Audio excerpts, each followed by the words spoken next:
everybody. Thank you for watching, everybody. I appreciate y'all.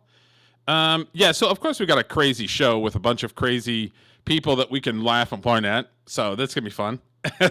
And then our deep dive at the last hour or two of the show is gonna be the creator of Playboy magazine, Hugh Hefner.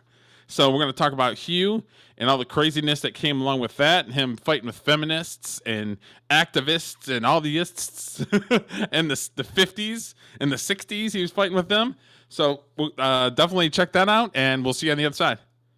Always do it on my own, so I gotta get through it. And the only thing I know is to love what I'm doing. Never give up, never slow, till I finally prove it. Never listen to the no's, I just wanna keep moving. Keep my head up when I act, head up, that's a fact. Never looking back, I'ma keep myself on track. Keep my head up, staying strong, always moving on. Feel I don't belong, tell my thoughts to move along. Push myself to be the best, die with no regrets. Live with every breath, see my message start to spread. And I had so many dreams, then you hit your teens. Life ain't really what it seems, try to find out what it means. Always do it on my own, so I gotta get through it. And the only thing I know is to love what I'm doing. Never give up, never slow, till I finally prove it. Never listen to the no's, I just wanna keep moving. Yeah, I put out all this art, it's my only medicine. Yeah, everything I do, I'm just being genuine. Yeah, I'm sick of being screwed, feel my own adrenaline. Yeah, I do just what I do, and I hope you let me in, yeah.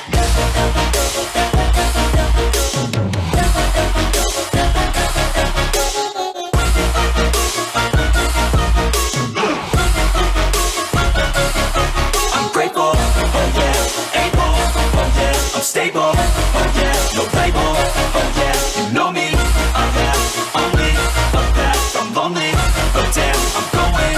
I don't want no fake love, I want the real stuff. Everybody listen up, cause I'll only say it once. I'm gonna show you all the path, if you want it bad. I'm gonna show you where it's at, yeah, how you can get it back. Yeah, cause I ain't never done, I'll be number one.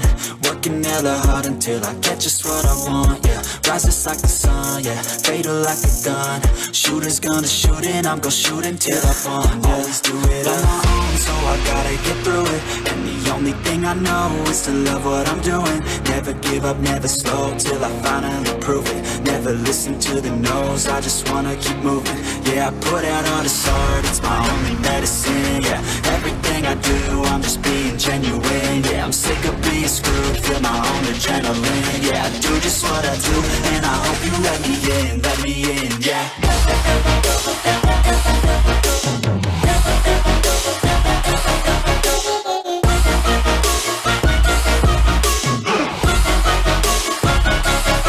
I'm grateful, oh yeah, able, oh yeah, I'm stable, oh yeah, no label, oh yeah, you know me, I have only a path, I'm lonely, but damn, I'm going to win, yeah.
All right.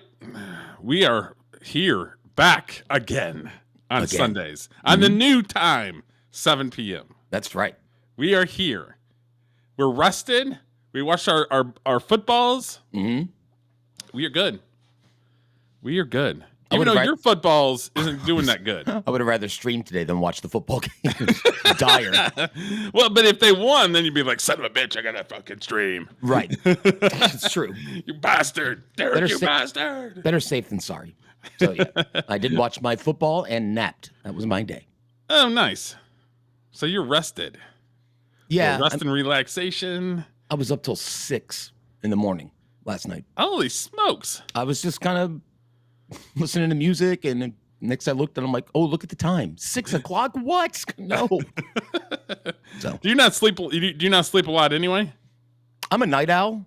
Oh, And I switch quickly on the weekends when I don't have to work. I'm immediately go straight to staying up until all hours of the night. But now I got to go back to my day job timing tomorrow. But whatever. Do you struggle on that first day? Mm-hmm. You struggle a little bit? I do.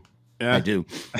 Yeah. I woke up at 1. Actually, the first thing I thought when I woke up is I looked at my phone and it said 12:45, and I'm like, oh no, is this a week we're changing to 7 o'clock on Sundays, or is this the last week of noon? I'm like, oh shoot, but then I remembered that we changed it to 7 this weekend, and I was like, oh, okay, good.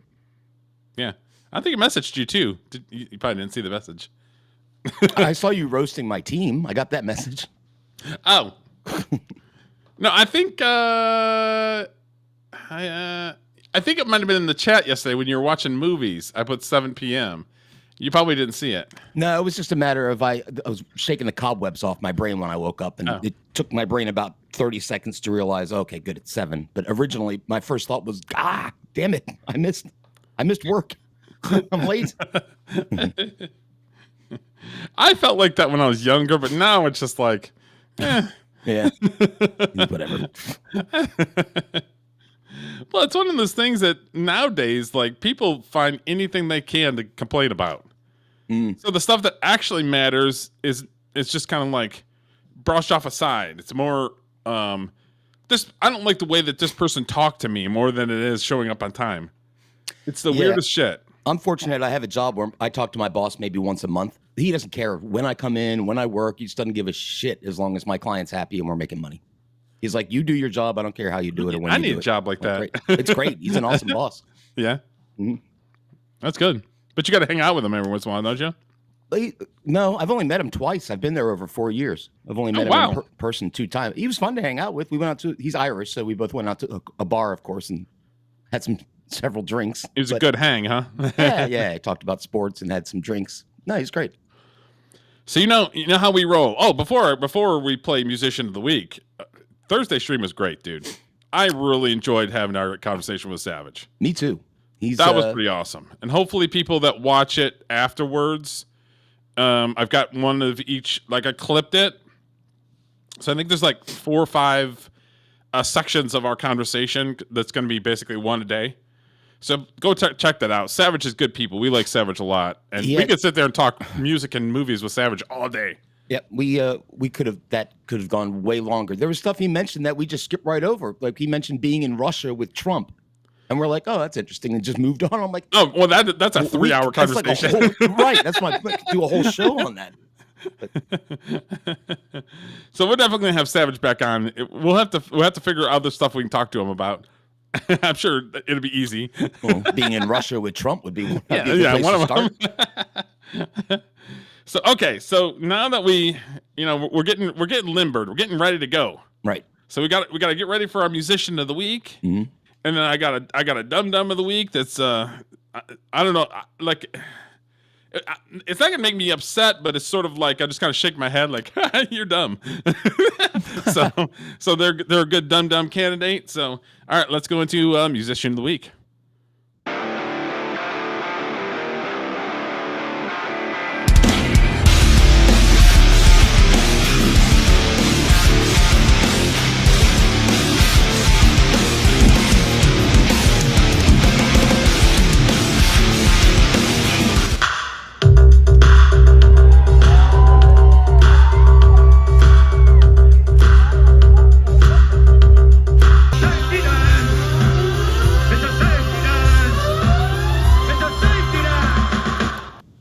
Bro, that still kicks ass 35 years after the song came out. I like it, and I don't know why. Like, I shouldn't like it, but I do. And the safety dance is this thing. Mm-hmm.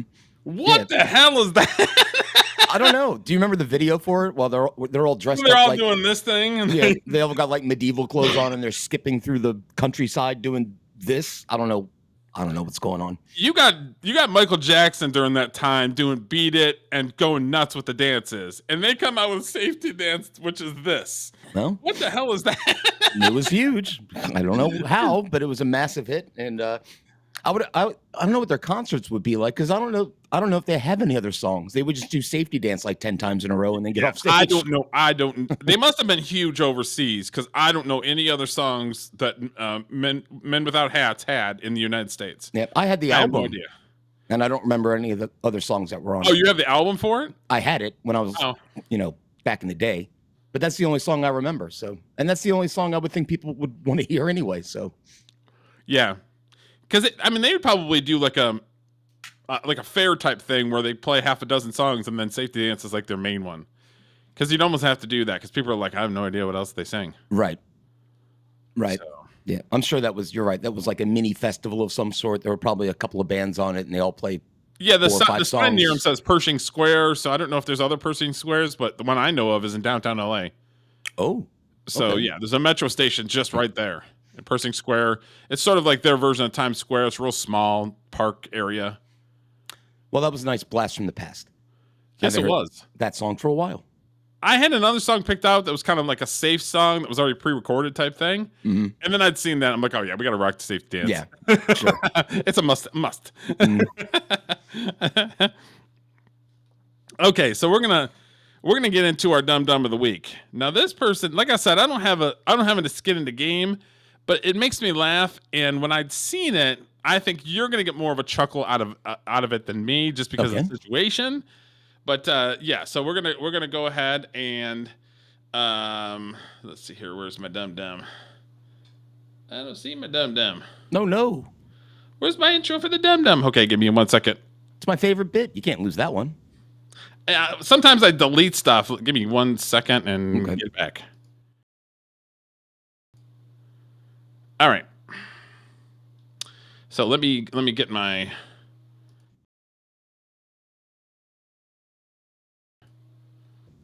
We're gonna have to go without dumb because of reasons. That's true. Yeah.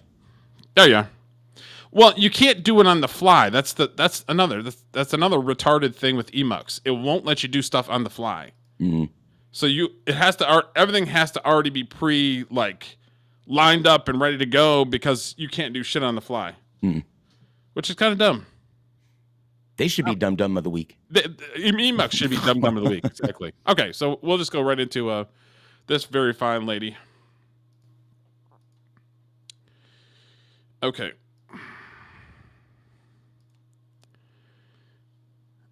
All right. So she is currently at the bank and very pissed off. Mm-hmm. So let me blow her up. She's blonde. Do you think she's cute? You like her? Yeah. So far, so good, I would say. All right. I'm afraid she's going to talk, though. Any guesses to where I'm at right now? I'm at the bank, as if my life couldn't get any worse. My soon-to-be ex-husband somehow fraudulently signed my name on an IRS check, refund check, cashed it, took all the funds out of our marital account that's on the divorce paperwork that he's not supposed to be doing, even though it hasn't been officially served yet, and then closed the account. And you want to know what this motherfucker left me with? $38. $38. Score one for the boys. Yes. Now, okay, there's some chuckles right there. Okay. Oh yeah. Wait for the more chuckles, and then we'll point out the shit. Dollars is all I got. I wish this was not real life right now, but here I am, and somebody's about to get in really big trouble at the bank right now. What psychopath leaves the mother of their child with no money? Okay, just with the attitude that she's got right there. Like, I understand that she's in some shit with him screwing her over. I get it. Guaranteed you that this is not the first time she talks like this. Some bitch talks to me like that, we're gonna have some problems. Well, apparently they do have problems. Yes, That's why they're getting divorced. Right. I'm just saying is he could be a complete asshole, but she ain't cupcakes and rainbows herself. No, my ex-wife, my first one, tried to pull that. Well, what am I going to do with the kids? I need money. And I'm like, well, I'm filing for custody. I'll take them. Then you don't have to worry about anything. You can go Fuck blow off people somewhere else. I got the kids. I'm good. All right. To be able to provide for them.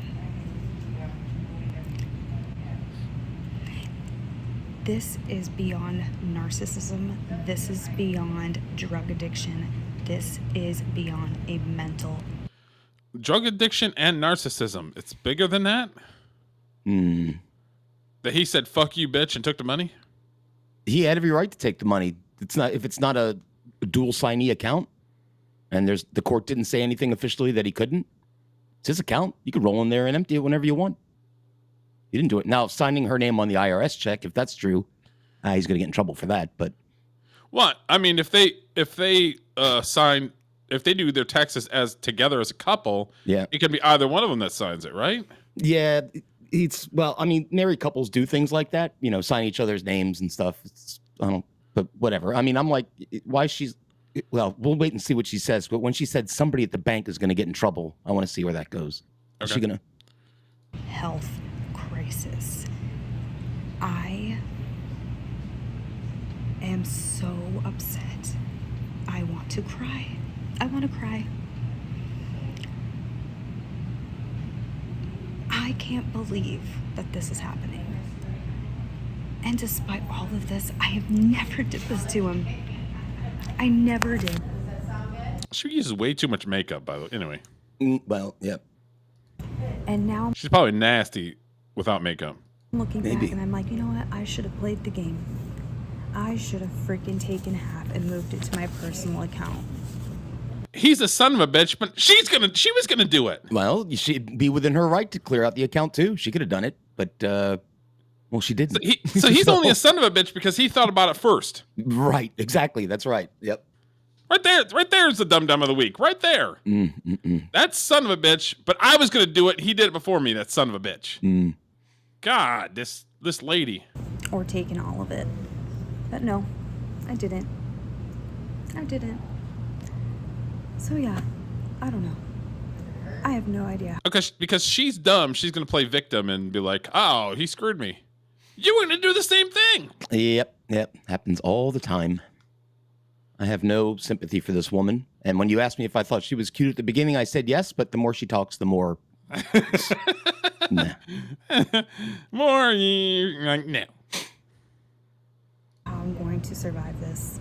I have no idea how I'm going to get through this for myself.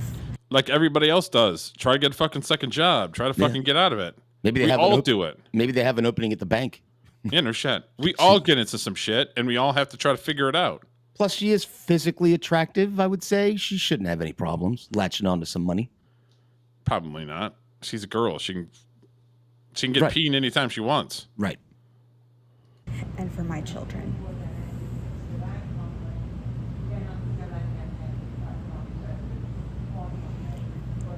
I just want one day of good. I don't want to stoop down and turn into an ugly, horrible, spiteful, petty person. Too late. Yeah, too late. You're posting on TikTok. And I guess I have to be. This is hard. This is really fucking hard.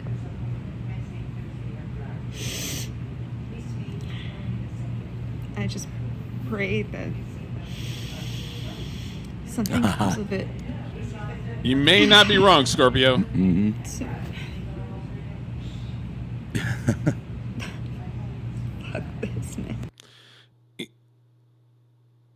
because if it was a mutual breakup, you're not as so vindictive. He was, I'm grabbing the shit and fucking leaving. So there has to be something on his side. Either he was caught cheating or the kid's not his. Yeah, there's got to be some reason why he said, fuck this bitch. Yeah, well, who knows? Or she might have just decided she was tired of him and wanted to get rid of him. And he said, well, it ain't gonna be that easy, girl. Taking the money. Woman. she has, you know, before I was saying some people have gaydar and I have divorcedar. Like I can tell guys that have been divorced. I can also tell crazy women by their eyes, and she's got dead, empty, black hole eyes. And I've seen those before, and it's scary. So she's soulless, basically? Correct, yes. So screw her. I always root for the guys in these situations, unless there's some sort of like adultery or beating the woman. Then I don't. But generally speaking, I'm always on the guy's side. Okay, so I'd watch the video, and at the beginning, it's like, okay, so, you know, her man fucked her over. And then she comes up and says, well, I should have just did it. Because she was going to do it herself if he didn't. Yep, so basically, she's trying. I mean, so if the roles were reversed and she took the money and the guy was shit out of luck, she would have basically told him to go kick rocks. And I guarantee you, if he would have been nice and just taken half of it and left her with half, she would have come after him for more. So you might as well take it all. She's going to get some of it anyway, but at least you've got it. You played that game. Yeah. Okay, so yeah, that's our Dum Dum of the week. I forgot to load the Dum Dum intro, so da dum dum dum dum de dum de dum. Okay. Well, I wish her nothing but misery in her future. Yeah, I hope so too, because she's not a very nice person. But she'll latch on to somebody else and suck them dry too. Oh yeah, she's attractive. Guaranteed, she's got a line of guys that are waiting to get some of that. Okay, so this one was TMZ. I want to say this was Monday or Tuesday that this happened, and I was saving it for today because it happened Tuesday and we'd already streamed or whatever, so that's why we're kind of doing it for today. This was like either Monday or Tuesday. Before you watch the monologue, what do you think? I think Jimmy Kimmel is creating a new brand of guy. Hold on, I don't know why I don't have an image. Let's see here. The monologue. Do they block it or something? What's going on? Maybe. Let me refresh. The old refresh. Oh, I know that guy. He's the senator or something, isn't he? Yeah, from Texas. He's kind of a patch guy. That's what I know him as. The patch guy. Control of my own life. My doctor It's not showing up. God dang it. Boy, we're having a rough time tonight.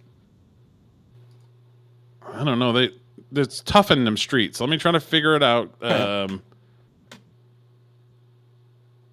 me see if it's on.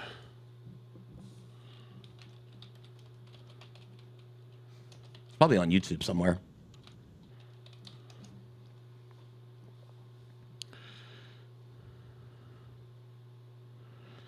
Yeah. Okay, I found part of it. Let me see if I can find 130.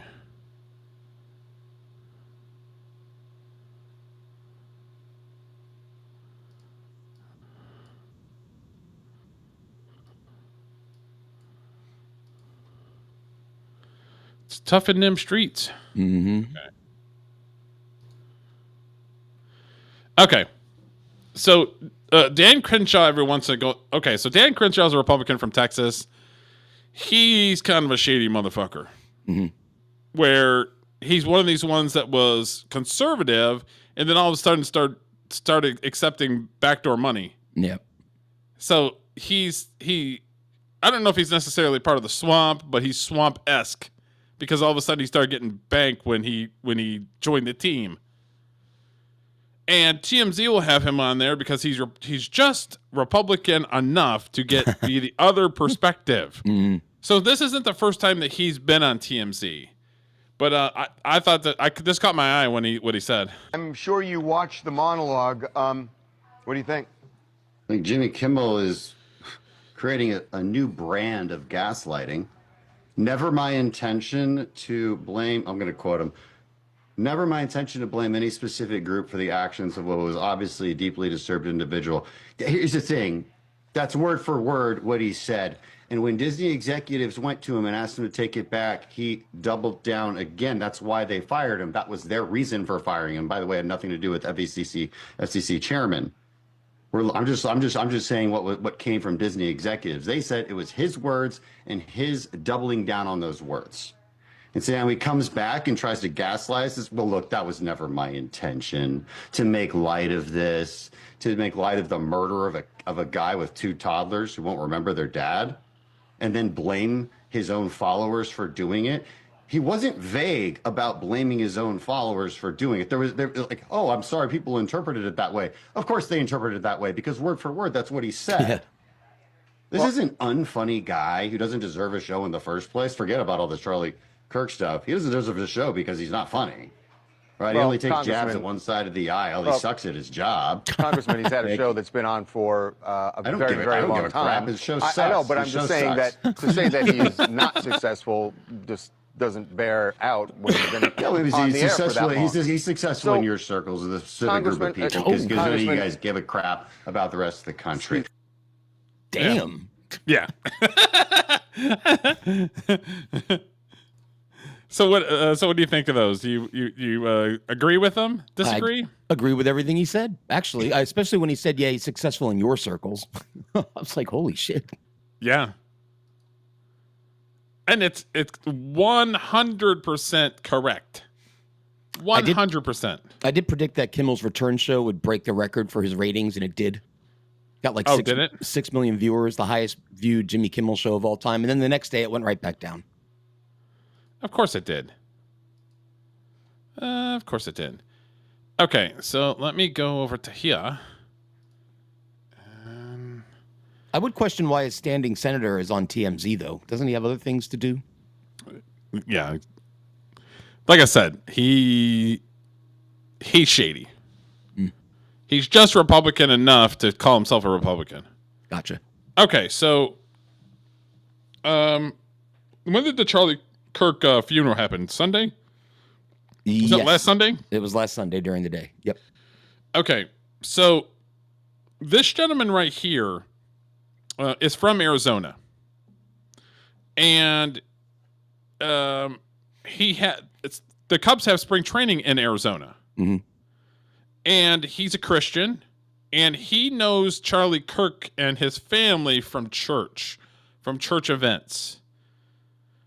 And Charlie Kirk's widow texted him and asked him to be at the funeral. Okay? And the announcer that's announcing this game is from the woke-ass New York Mets team that sucks. They do suck. But this guy just felt to give his opinion about something that he doesn't know anything about. Because he didn't know that Charlie Kirk's wife literally texted the guy saying, "Can you come to the funeral?" He didn't know that he had a personal relationship with him through church. He didn't know any of this stuff. He's giving his New York bullshit opinion. I mean, I'm like, it's not this guy's place to fucking say a goddamn thing. He's a fucking announcer. Announce baseball. Shut your mouth. But yeah, so here it is. It's real short, so. Shaw had Cubs World in a tizzy this weekend when he was not here for the Cubs game with the Reds. Game they lost 1-0, and in which his lack of presence was felt. It was later revealed that he had been given permission to attend Charlie Kirk's funeral. And I don't want to talk about any of the politics of it, but the thought of leaving your team in the middle of a race for any reason other than a family emergency really strikes me as weird. He was super supportive of us, and obviously someone who's really faithful, so we connected on that front as well. But yeah, I mean, his wife Erica had texted me asking me if I would come to the funeral, and I felt as though it was something that was really important for me to do. And there's a few other longer clips, and they asked him. I said, is it anything to do with politics? And he said, no. I connected with him because I'm, he talked at my church. We go to church I know the Kirk family. He's like, I don't have anything to do with politics. I just, I'm a Christian, and I know him because Charlie Kirk's originally from Chicago, so he's a huge Cubs fan. On top of the fact that Cubs have their spring training in Arizona, so there's this whole connection. You know what I mean? Mm-hmm. And for this fucking guy, just shut up and fucking talk baseball. I'm of two minds about this. First is I agree the announcer shouldn't have said anything, but I think the reason he shouldn't have said anything is that the team gave this guy clearance to not play. That's really the end of the story. He asked the manager probably, hey, look, I want to go to this funeral. It's a guy I go to church with. Is that okay? I'm sure he had to clear it. He couldn't just not show up. Yeah. Or call out. That's not how it works. Yeah, there's a longer clip. I wish I would have grabbed it. And he says, he's like, I went to a couple of the veterans on the team and asked them about it, what they thought. And then I went to my manager and they gave me permission to go to the funeral. Yeah, I mean, that's end of story to me. End of story. I don't know what the guy had to say. It was weird. On the other hand, it is a little weird. Because when you're on a professional team, especially one that's in a playoff race or pennant race, what the announcer said is generally true. Like, unless something happens to your family directly, you got to show up. So it is a little... I get where he was going, but my point being, he shouldn't have said that knowing that the manager already gave clearance for it. It's not like the manager said no and he did it anyway. Then you'd have a problem. But that's an internal baseball team decision. Correct. That's not my point. Fucking wokey woke asshole on the New York Mets announce team. The New York Mets have already had Black Lives Matter in the fucking stands and flags. They have gay pride shit everywhere all the fucking time. Like they're probably one of the most wokest fucking teams, and they're trash. And then he goes on top of that saying it's weird, but we're supposed to go to a baseball game and dance around with penises. I mean, come on. The double standard sucks. That's all I'm saying. I'm just looking at it like if the Cubs would have said, no, you can't attend the funeral, we need you to play, I would have had no problem with that either. Because that's how professional sports are. You have to clear it. Yeah, if they came out saying that he'd asked and they said no, I wouldn't have said anything about it. I'd just been like, oh, well, you just got a job. Everybody's got a job. Mm-hmm. Yep. So it's like I could relate on that instance. But again, it's not the fucking place of the announcer from the opposing team to say shit. I agree. Shut the fuck up. Yeah, it's not weird. He cleared it through his manager. Yeah. It's the double standard when it comes to fucking everything drives me insane. It does. It's not the fact that he got permission or didn't get permission. It was the fact that the New York Mets announcer should have shut his fucking mouth and played ball or talked about ball. He could have mentioned that it was just when he said weird is what bugged me. He could have mentioned that, he missed a game. He went to Charlie Kirk's funeral. He got clearance to the manager. They were friends. Bleh, that's it. That's fine. But don't go, well, that's kind of weird.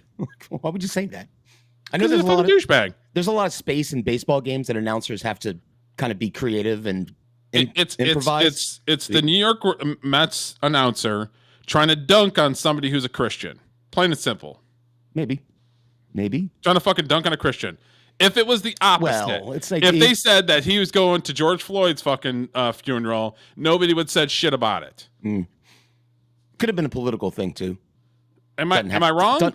If it was George Floyd's funeral and he was going to it for one day. No, because he'd get fired if he said it about that. People would be I'm up just in saying, arms. there's a double standard. I don't fucking, and it's not just in this case. I don't like double standards, period. Fuck off with all the double standards. Yep. It doesn't have to be because he's a Christian, though. I don't agree with that. The announcer could be a Democrat, maybe. And so it could have been. No, there's a narrative that it's okay to dunk on Christians. Oh, I would agree with that. In general, yes, that is true. Are they dunking on Muslims right now? No, because they get fucking Muslims bombed. will kill you. Yeah. I'm just saying, there's a narrative to dunk on fucking Christians, especially the New York Mets that have flying dicks everywhere. I mean, I just don't like the double standards. I mean, if they said, yeah, you couldn't go, and I wouldn't have said one word about it. But it's just like somebody that doesn't have the place to say anything fucking says something. Did this catch on virally? This announcer, were people ragging on him a lot online? I mean, in the sports circles, there was some talk about it. Yeah. I don't think it went viral where everybody was talking about it, but in the sports circles, it was. Yeah. So okay, so he shouldn't have said it. That's my. Yeah, it's not his place to say shit. Like, do I? if I have a conversation, like, okay, so tomorrow, if I have a conversation with my boss, and then he tells me something that I don't like, and I come on fucking Frames and Rhythm and bitch about the fucking shit that my boss told me. It's the same shit. It's not my fucking right. He's got a department to fucking run. Right. You know what I mean? It will be your right to say it, but it'd be dumb to say it. And that's actually the perfect way to put what he did. It's his right to say it, but it was just, you shouldn't have said it. It's uncouth. It is it's uncouth. fucking retarded. Yes. Okay, so I'm not a huge basketball fan. I was a fan when I was little because you know, being from Metro Detroit, you know, the Bad Boys were the fucking team, boy. And then, you know, a few years later, when they had 5 people in the NBA All-Star game that were all on the Pistons at the court at the same time, and we dominated the fucking LA Lakers, and I was in LA during that time. Just saying. Yeah. So, like, I'm a Detroit sports fan. Sure. So there's a gentleman that this gentleman right here, Delonte West. Okay, so averages 10 points, 3 rebounds, 3 assists, 44% field goal. Yeah. Role player. Yeah. Not a superstar, but he was on Boston for 3 years, Seattle. He did 3 years with Cleveland and played with LeBron, and then he went back to Boston, and then he was in Dallas. So this is kind of his career right here. He had a long career, and look at games played. He looked like he was an off the bench guy, maybe. Yeah, probably off the bench, 6th man, something like that. Yep. So I would say, you know, average player in the NBA. Yeah. Not amazing, but not a bad guy to have on your team because he's going to average 10 points. Sure. Especially if you come off the bench, if you average 10 points, that's actually pretty decent. That's great. Yeah. So get the machine and a few years ago when it was the NBA, and then now you look at him now.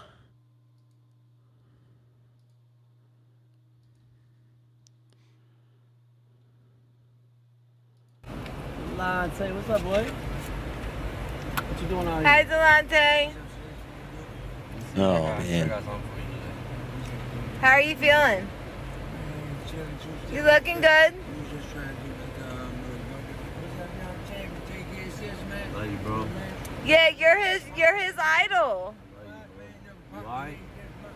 You alright out here?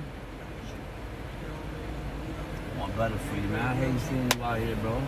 You're that little boy's idol. He looks up to you, man. You should pick a new idol. I told him who you were. He like, yo, for real in the NBA?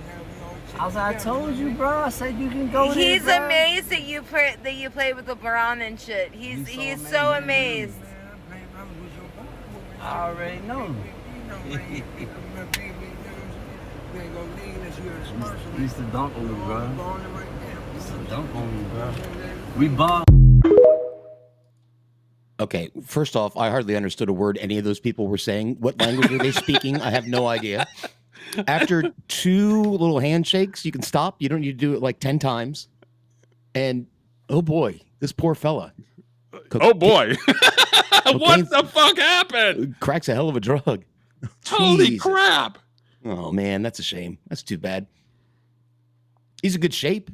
I'll To give him have that much of a downward spiral that quick. What the fuck? Well, drugs and alcohol don't see color or don't see status.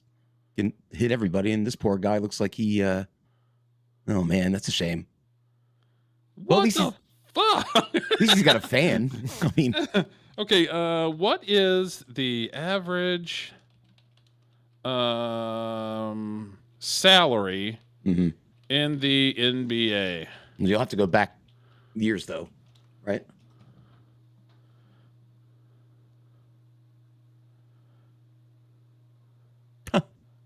$9.7 million is the average in 2023 to 2024 season. Yeah, I went back to 2010 and it was $5 million then. And he played all those years. Yes.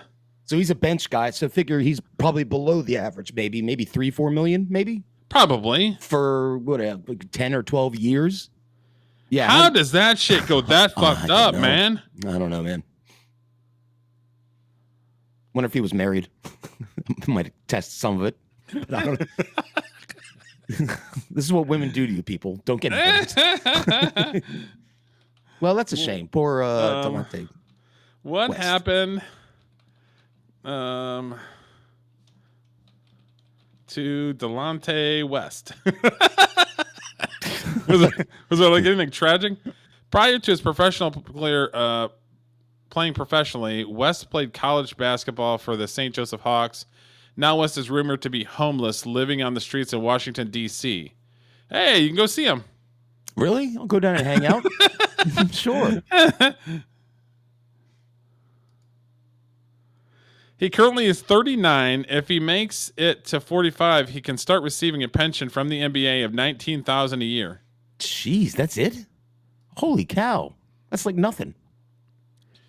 What was Delonte West's salary? $1.22 million a year. Okay, so that's low for the time, but still, it's over $1 million a year. You know what I could do with a fucking $1 million a year? I wouldn't know what to do with it. I'm used to making 40, 50. A mil a year? Come on. I wouldn't have any bills. Well, apparently he's struggled with drugs his whole life, apparently. House would be paid off. Oh, yeah. Insurance or tax would be paid up for a few years.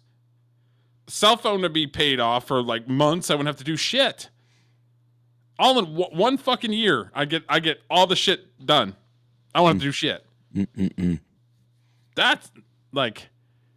That's messed up, man.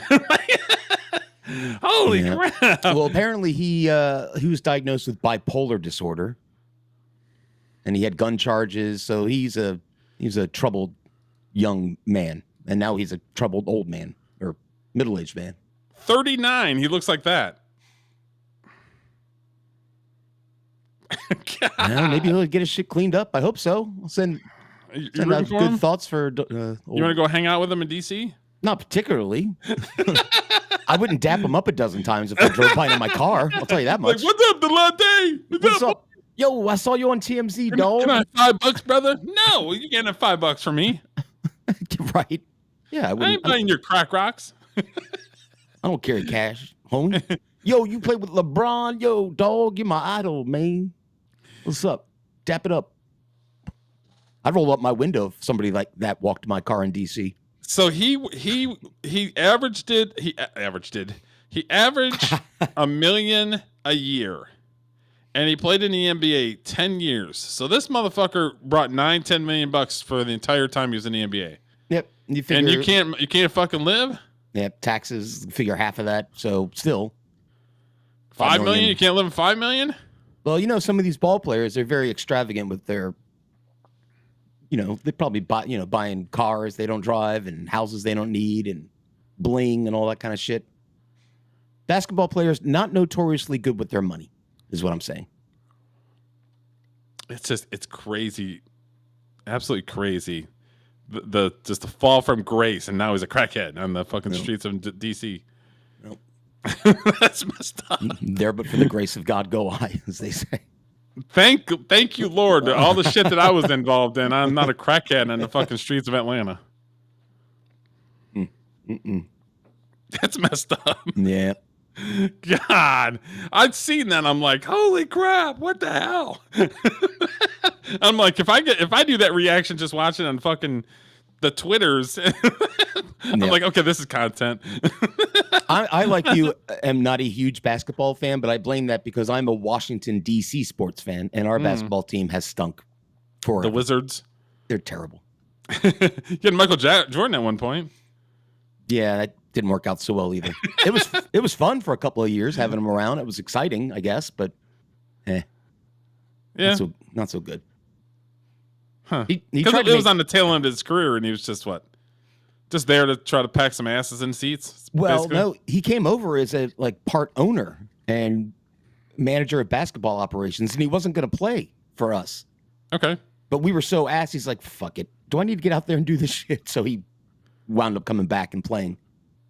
So I mean, it was cool to see him, but it just looked wrong to me seeing Michael Jordan in a Washington Wizards uniform. It didn't. You know what I mean? Yeah. He's supposed to be in a Bulls uniform. He's a bull. Nah, it was a weird 2 years. That would be weird. That'd be like me, like Steve Eisman being in another jersey other than Red Wings. Yep. Like, what is going on right now? But yeah, that's it's bad in them streets. Apparently, it is bad in them streets. God damn. Look at that. He got arrested in Fairfax County, which is where I live, last year. Oh, nice. Twice. 3 times. If you go out and get a hamburger and then look for him. Might be out there. I'm on Delonte watch. You'd be on Delonte watch. Honestly, like, I'd keep an eye out for him just so I could be like, oh, I saw him. I saw him. He's right there. As I'm driving away. Big fan. Bye. See ya. Bye. Dog. Can I have $5 now? Hell no. You can't have shit. Getting to wash my windshields, maybe. Isn't that what they do sometimes in the inner cities? He almost looked like you wanted to wash some windows. Yeah. Okay, so this very fine gentleman right here is the CEO of Live Nation Ticketmaster. Yeah, he's the enemy. I remember being a little kid and Ticketmaster was in Sears. And you'd have to sit there and be in line. Dude, one of the last sets I did on my Rumble channel, I mentioned that we would get there at 7 o'clock at night before the day before the tickets went on sale, and we would camp out. We get some bottles, bring some guitars, and just camp out in front of the Sears and wake up in the morning and get in line for tickets. It was fun. Yeah. When you know, teenagers, girls and stuff there. It was a good time. And you never had to do it with sporting events because you could just go to the actual arena and get tickets. But it was always concerts. If you wanted to see a concert, your ass better be sitting in line. Yep. Otherwise, too bad, so sad. That's right. So he's saying that concerts tickets are underpriced for a very long time in comparison to like other sporting events and whatnot. So we're going to listen to what he has to say, and then we'll comment on it. For you, music is a better business, though, than selling tickets for sports, I assume. Yes, 100%. Yeah. Yeah, I mean, I think music has been underappreciated. You know, I always joke, sports, it's like a badge of honor to spend $70,000 for a Knicks courtside. They beat me up if we charge $800 for Beyonce, right? So it's a real. We have a lot of runway left, right? So when you read about the ticket prices going up, it's still average concert price is $72. Try going to a Laker game for that, and there's 80 of them or whatever the hell. So the concert is underpriced, has been for a long time. For you, music. So what do you think? You think it's underpriced or overpriced? I think they're overpriced for the marquee acts. Like if I wanted to go see Paul McCartney, which I don't because he's too old and shouldn't be. He actually just went back out on tour at 83 years old, but it's hundreds and hundreds of dollars. No, I don't need to see it that bad. It's too much. The only shows I go see anymore nowadays are acts that I can take my daughter to, and they're in smaller venues. So they're like $25, $30 for like an indie band that we like. But no, $800 to see Beyonce? Come on, man. She ain't even really singing anyway. It's all... We literally have a segment called Musician of the Week. Some of them are good and some of them are not good. I'm not paying $100 to see David Lee Roth. Sorry. Back then, yes. Now in 2025, then go fuck off. I'm not paying that. I can't think of any act that I would pay more than $100 to see. I can't think of any acts off the top of my head that I'd pay $100 to see. If it was like an ensemble festival thing that you paid $100 and saw 4 or 5 people, and that's a different story. I'll pay $100 and see 4 or 5 people because it's worth it. And if David Lee Roth was part of that, then I would go laugh at him and chuckle at him. But I'm not spending $100 to see David Lee Roth sing the way that he was singing. No.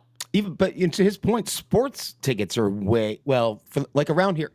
I would like to take my son to a Washington Capitals game, right? I'm a big hockey fan. They're expensive, man. It's like $175, $200 a ticket. If they're playing anybody decent, which to me is way too much for a hockey game. But see, sports tickets ebbs and flows. Because if they're good, they're high. If they're shitty, they're low. Yeah, when the Redskins stunk for years and years and years, my wife at the time and I used to get tickets for like $15 each. They were easy then. So sports tickets have always been like that, where they ebb and flow depending on how good the team is. Mm-hmm.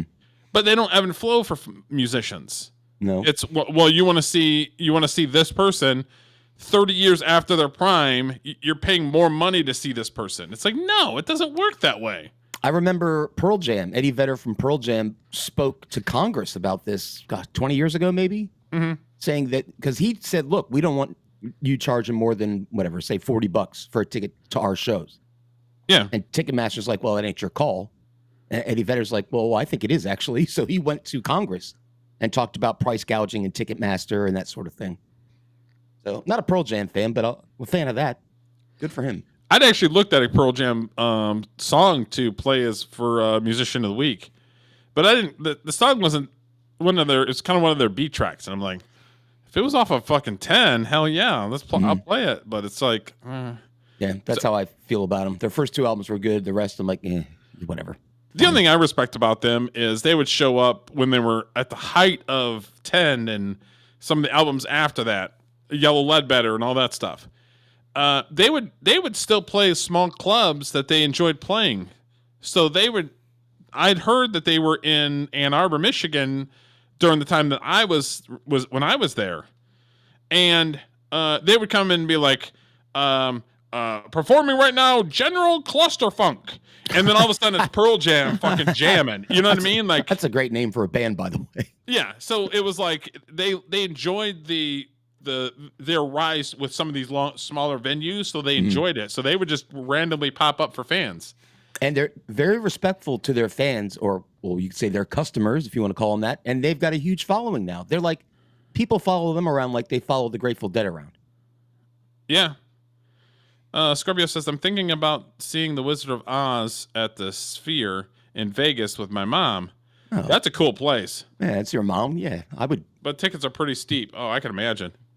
You said $135. To be honest with you, I'm surprised the ticket's that low for something at the Sphere. Yeah. Well, Vegas is not doing so good right now, so they're probably trying to be reasonable-ish with the prices. Yeah. That's an amazing building, though. But I heard they interviewed Dana White from UFC and asked him if he was going to do one at the Sphere, and he's like, dude, you know how much it costs to rent the Sphere out for a night? He's like, I don't know. I mean, that's why they only do really just big acts or whatever. Mm-hmm.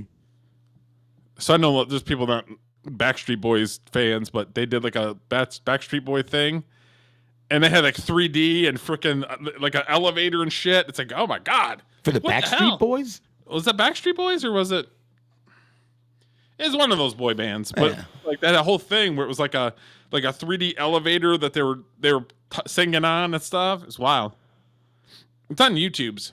It's on the YouTubes. Pretty cool. I'd go for it. $135, and your mom wants to see. She'd probably appreciate it. Why not? Shoot the works. It's Vegas. That's the experience. You're paying for the experience too. So I think something like that. It's like as long as it was somebody that I liked and I could jam to it, then it's like maybe. But so I don't necessarily agree with this guy where they're just going to keep on saying, well, it's the time, so we're just going to have to raise our prices. You know what I mean? It's like, bro, like it's all about the acts. And you know how the old saying is the product is only worth who's going to pay for it. Yeah. You know what I mean? Like I can ask for whatever the fuck I want for my house, but if somebody's not going to pay for it, then it doesn't matter. It's the same thing where it's just like, I'm not going to spend $100 on David Lee Roth singing the way he's singing right now. Sorry, that's not going to happen. Well, the new thing is now they use dynamic pricing. When they were selling tickets for Oasis through Ticketmaster, it was the demand was so high that they just kept jacking the prices up, like in real time. Cheap Steve's probably 75 or higher. That's actually not bad. Oh, he said 75 higher, so they'd be like $200, which honestly, for a really good seat at a special event at the Sphere for mom, that's not horrible. I would have thought it would have been far worse or more expensive. Yeah.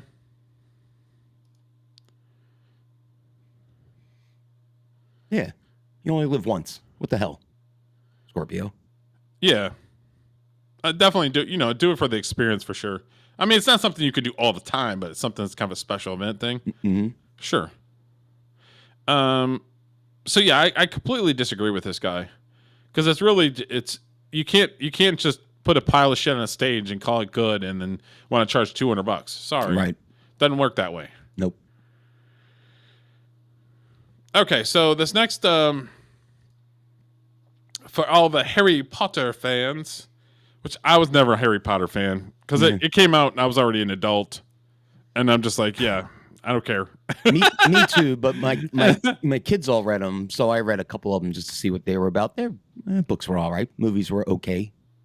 So what I do know is Emma Watson and some of the other people that when J.K. Rowling made her statements about guys don't have or women don't have penises, and Emma Watson had to jump on the train because she wants more work, so she has to go on the right side of what everybody's saying. And then this is kind of she's not walking it back, but she kind of is. Yeah. So that's why I got this clip, because it's kind of like, we'll see what she says and then we'll comment on it. How can I? There's just no world in which I could ever cancel her out or cancel that out for anything. It has to remain true. It is true. And this is where this like holding of these, I just don't know what else to do other than hold these two seemingly incompatible things together at the same time and just hope maybe they will one day resolve or co-join themselves, and maybe accept that they never will, but that they can both still be true. And I can love her. I can know she loved me. I can be grateful to her. I can know the things that she said are true. And there can be this whole other thing. And my job feels like to just hold all of it. But the bigger thing is just what she's done will never be taken away from me. So what do you think? She's a mental patient. That's what I think. So J.K. Rowling said that if you have a penis, you're a man, basically. Basically, yeah. She said it on X, didn't she? I'm pretty sure she did. And because she said that if you have a penis, you're a man, Emma Watson doesn't know if she can be her friend anymore. Basically, yeah. But that's the most ridiculous thing I've ever heard in my entire life. Can you imagine people even debating this? Yeah. A penis? It's a guy. That's how it works, how biology works. But then apparently Emma Watson's having an existential crisis. Like, well, she gave me everything I have. She is responsible for my entire career, gave me all this money.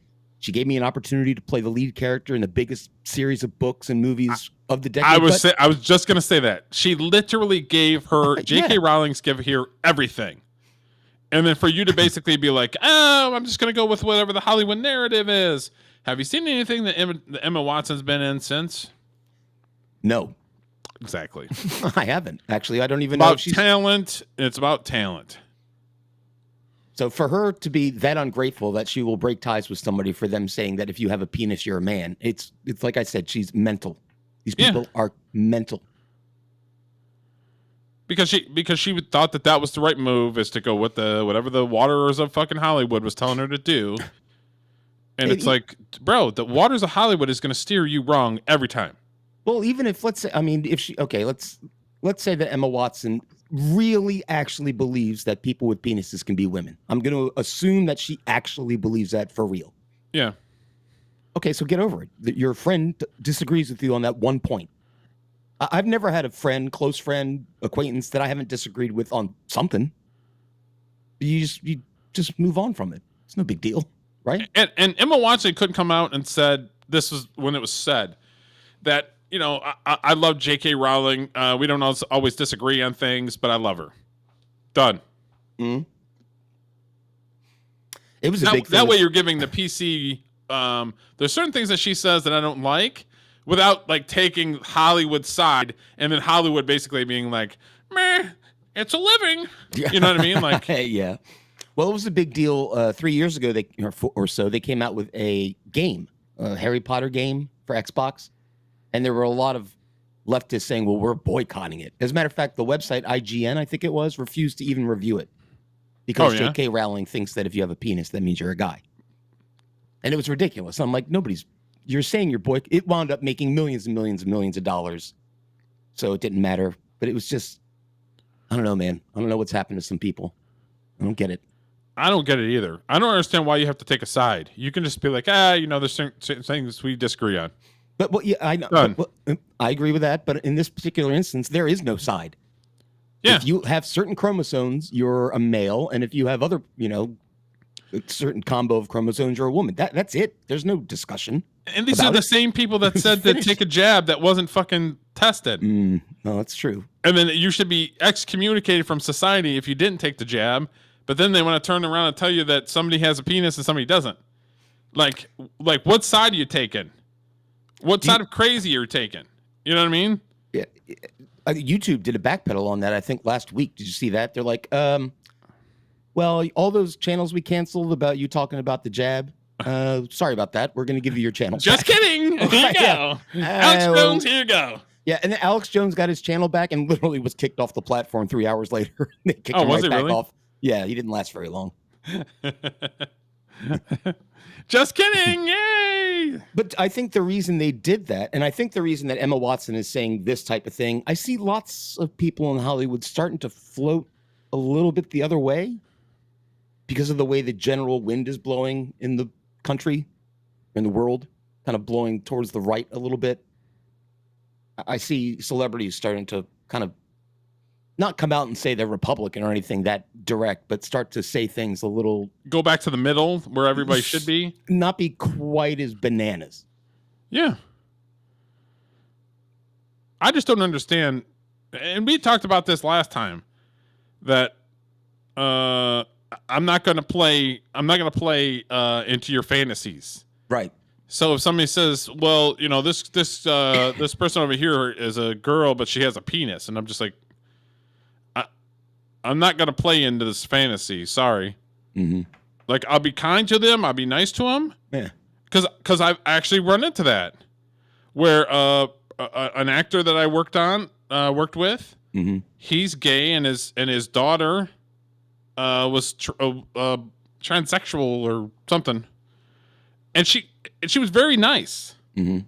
But she looked like a girl. So it was easy for her to be like, oh, hi, how's it going? I can't remember what her name was.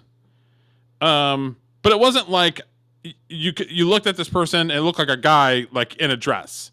Mm. It looked like a girl. So it was easier for me to be like, hi, how you, like, but I was nice to her. I didn't sit there and be like, the devil is gonna, here, where's my holy water? You know what I mean? Like my holy Mountain Dew. I'm not gonna smack. You know what I mean? Like, yeah. I'm not going to do that, but I'm not going to play into your delusion. I'm not going to be like, bro, like you're literally a man with a beard in a fucking dress. Sorry. I'm not playing that game. But yeah, it's just like, I'm tired of this whole wishy-washy. I have to take a side because I think how Hollywood wants me to take the side. Because it's like a lot of these people they do it because they feel that that's how they're going to get money. That it's gonna be more behoove to them when their agent reaches out to somebody and says, "Oh, Joe Schmo is over here. They're available if you need somebody." And of course, the fucking leftist is gonna be like, "Well, what side of the aisle are they on? Do they believe that this is?" You know what I mean? Do you know what I don't know about my boss that I report to work? I have no idea who he votes for. Why would it even come up at work? Exactly. It's not. Who cares? It doesn't matter. Who the fuck cares? Exactly. Yeah. Yep. And that should be that way. And we've talked on our deep dives on Sunday.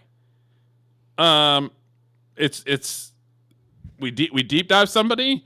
We straight out say that if you have a problem with words, be gone. If you have a problem with conversation, be gone. Mm-hmm. You know what I mean? So it's like, yeah. Because I believe in a discourse of ideas, regardless if I agree with them or not. Sure. Okay. Okay, so this next one, let me pull it up. Okay, so this woman was on Big Bang Theory. And another example. She was on Big Bang Theory, and she didn't play Blossom. Yeah, she played Blossom. Mm-hmm. Yep, that's her. So she played Blossom back in the day, in the 80s, early 90s. And then she was on Big Bang Theory like the last half of this seasons, probably like season 4, season 5. She played Sheldon's wife. And very smart. I think she's got a master's degree in science or something. Very smart lady. I've heard her being interviewed a couple of times. She's like a super genius. Yeah, she's super bright. Obviously, she delves on the left side of things, but I've never heard her, and I could be wrong because it could be out there and I'm just completely talking on my ass, but I've never heard her actually go insane on anything. She leans left, but I've never seen her go like off the rails or anything like that. Have you ever seen her go off the rails on shit? No, she's like, the interviews I've heard her in, one was with Howard Stern, oddly enough.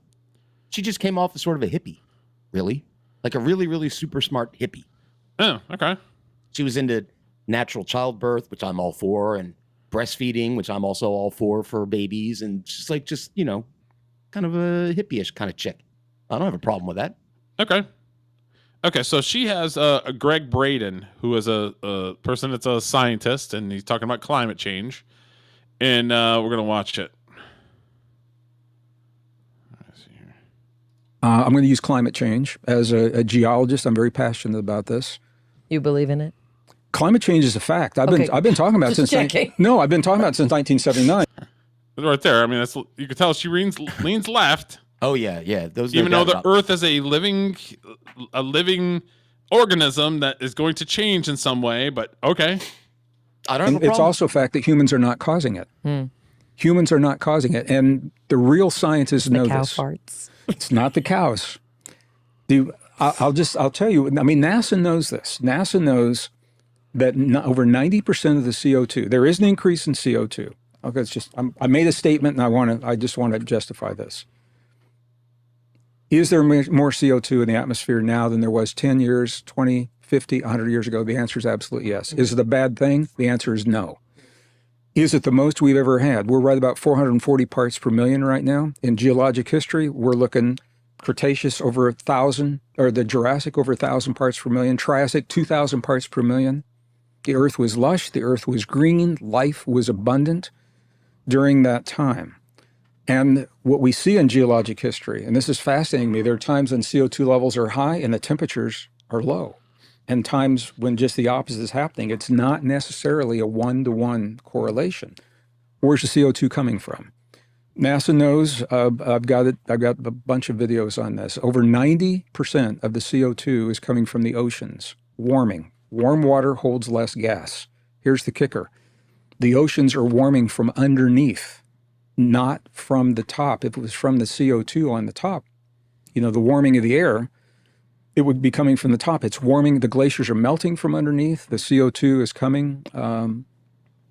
The oceans are warming from underneath from tectonic processes that happen about every 12,500 years that people just don't want to talk about.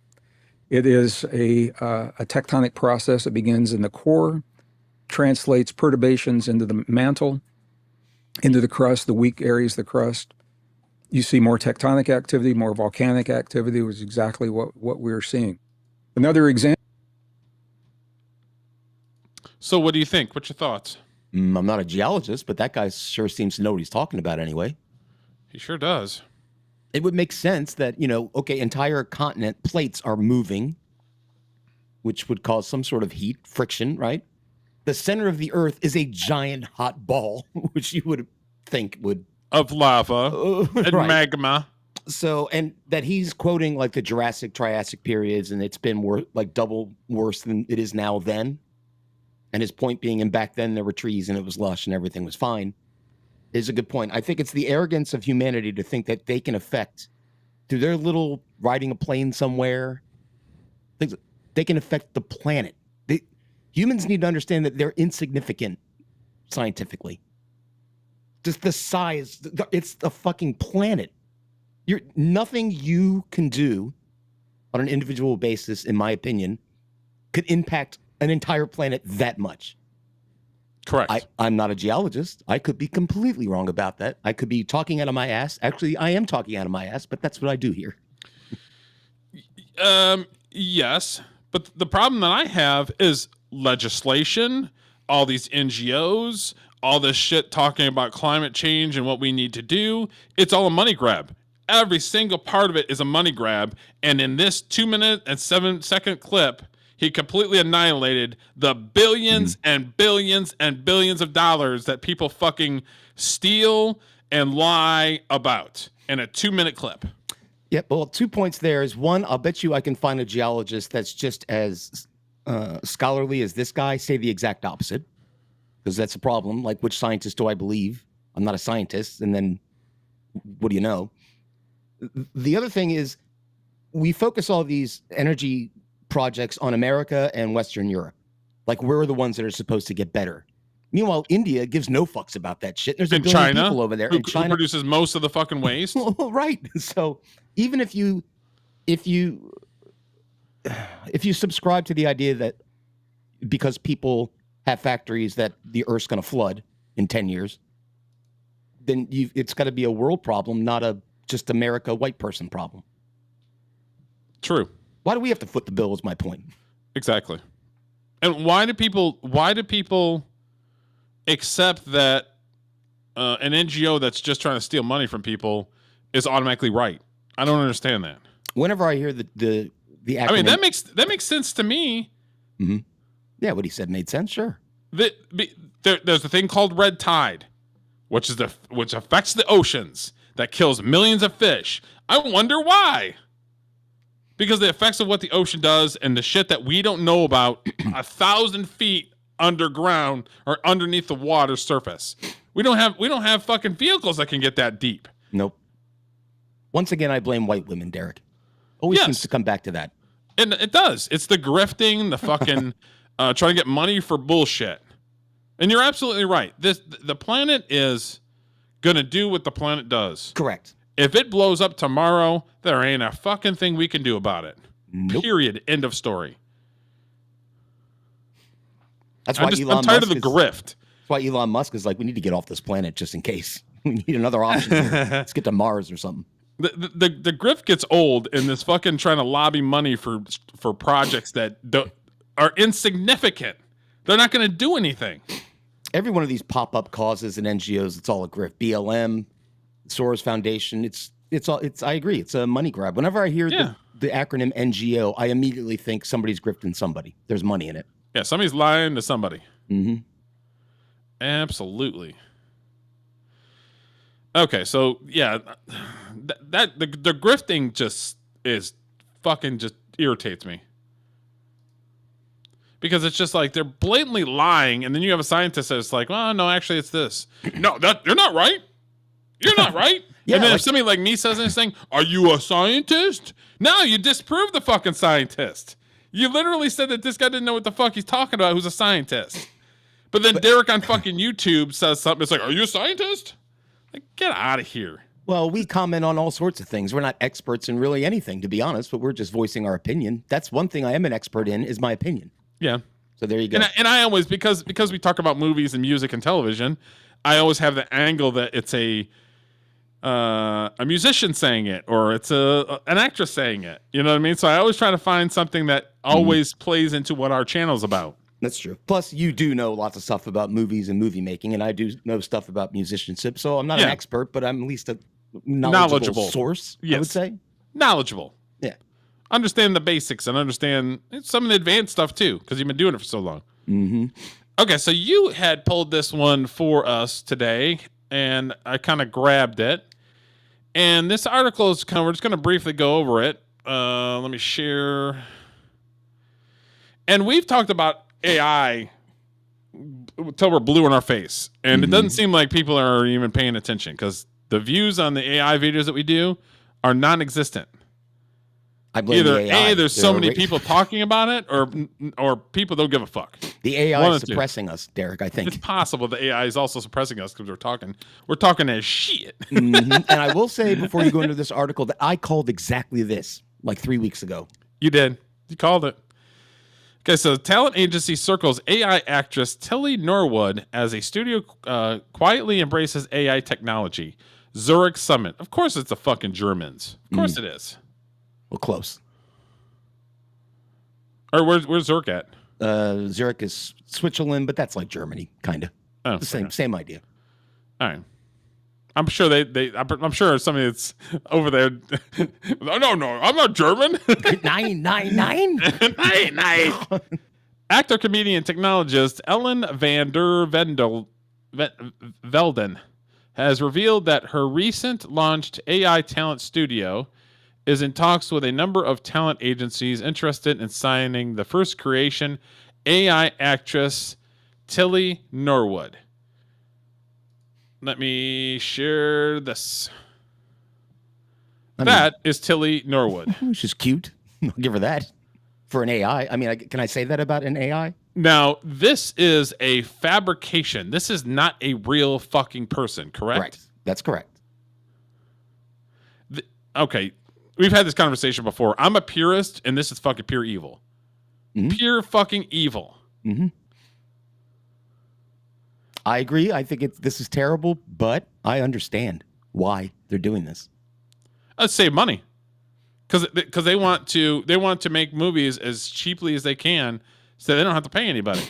Correct. What this young AI thing, Tilly Norwood, will not do is complain about catering. She will not continuously ask for raises. She won't say well, she may say stupid things on press junkets, but she's not going to give you all the headaches that real people do. This is like easy for producers. I almost, as a producer, if I weren't more of a purist like you, Derek, I'd be like, I kind of get it. I get it. She can't get hurt on the set. You don't have to insure her. But what blew my mind about this article the most is that there's talent. Like, this AI creation is going to have representation from an agency. That I couldn't get my head around that. Yeah, I don't understand. The only thing I can think of is that they're trying to get around unions or something. I'm all for that too, by the way. So that's another thing I forgot to mention, but yes. No, the chick's not real. No, she's not real. It's an AI actress. She's not real. And apparently talent agencies are all over her and want to sign her to be their client, but it's not a real this I don't get, man. What's up there, keyboard? What's up, my friend?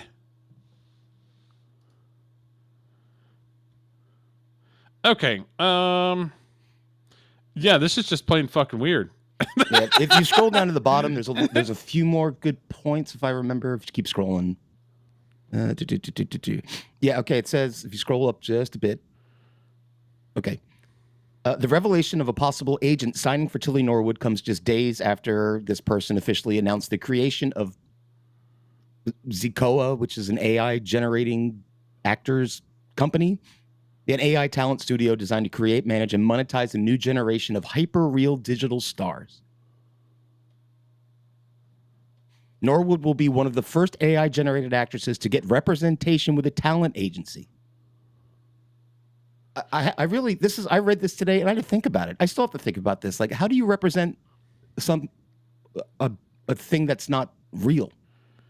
So you're going to represent the actual creative person.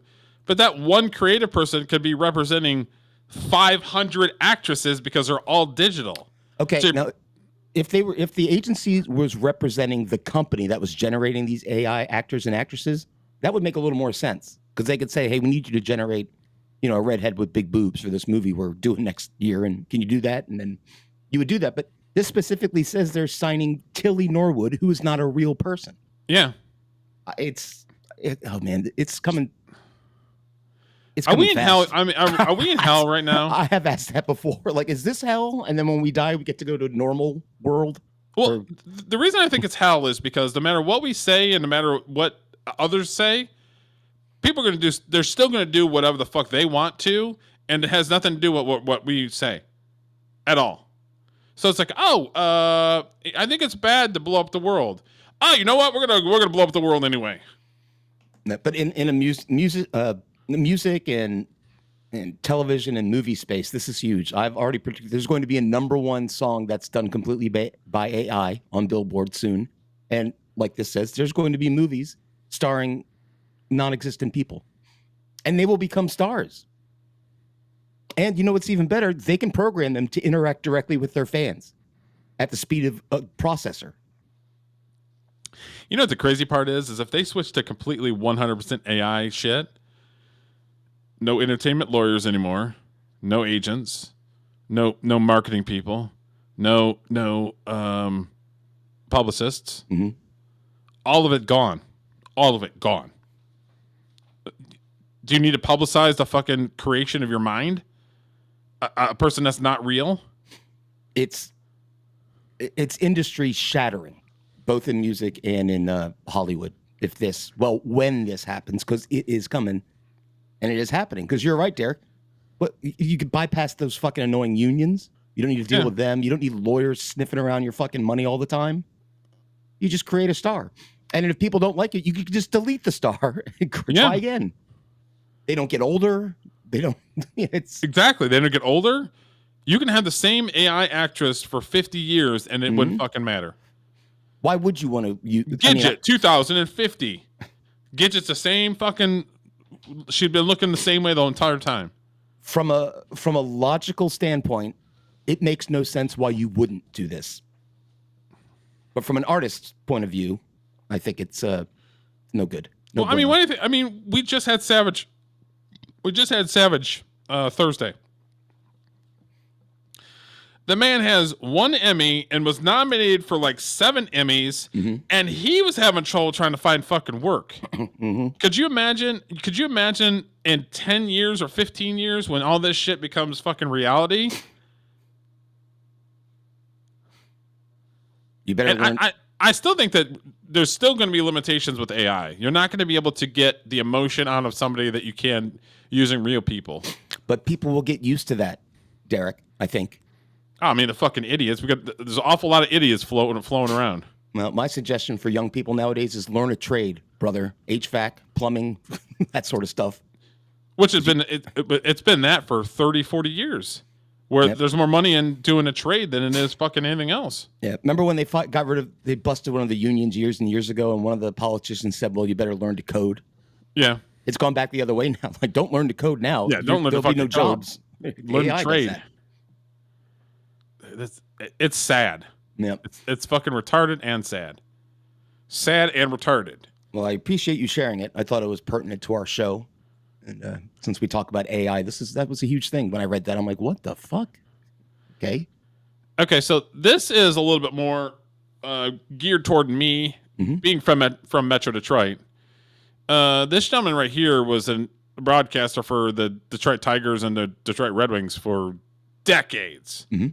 And he died the other day, age 95. So he had a hell of a run. That's a good run. Yeah. And look at the so this is kind of a tribute to him. And he broadcasted with one of my favorites, Ernie Harwell. Okay. He did color commentating with Ernie Harwell for like 5 years. And Harwell was the Tigers play-by-play guy, right? Yeah. Okay. I remember when I had my wish when I was a little kid for Make-A-Wish Foundation, I met Ernie Harwell in the clubhouse. Nice. And legend. He's the one that Ernie Harwell is the one that gave Vin Scully his first job, and Vin Scully is a legend in fucking Dodgerland. Oh yeah, definitely. So this is more me being from Metro Detroit, and this is somebody that I grew up listening to forever since birth, because he's been around the sports in Detroit forever. Detroit Mayor Jerome Kavanaugh went before the Detroit Chamber of Commerce this afternoon and gave his proposals, along with visual aids, on the proper place to put a new stadium for the city of Detroit. Ray Lane interviewed the biggest names in sports for decades. Hitting a baseball is the hardest single thing to do in sports. Now, if this is true, you got one tremendous thing going for you. You're playing against a pitcher. They only play 1 in 5 days, he's got and they're my team's mostly hat on. dumb. We'd like to have a series of Monday night games. OJ, I think you've been quoted as saying at least a couple of months OJ! Better look out. That you might play just pro ball for 5 years. My goal now is to get a diploma at the University of Southern California. Ray Lane grew up in Detroit, graduating from Mackenzie High School and attending Michigan State University, where he played baseball for the Spartans. He began his career at WJBK in the early 60s, and as the Tigers marched to the World Series title in 1968, Ray Lane took viewers along for the ride the entire way. Is there an American League pennant flag in the Detroit Tigers' future? And the pitch. The line shot. Base hit. Right field. The Tigers win it. Here comes the line to score.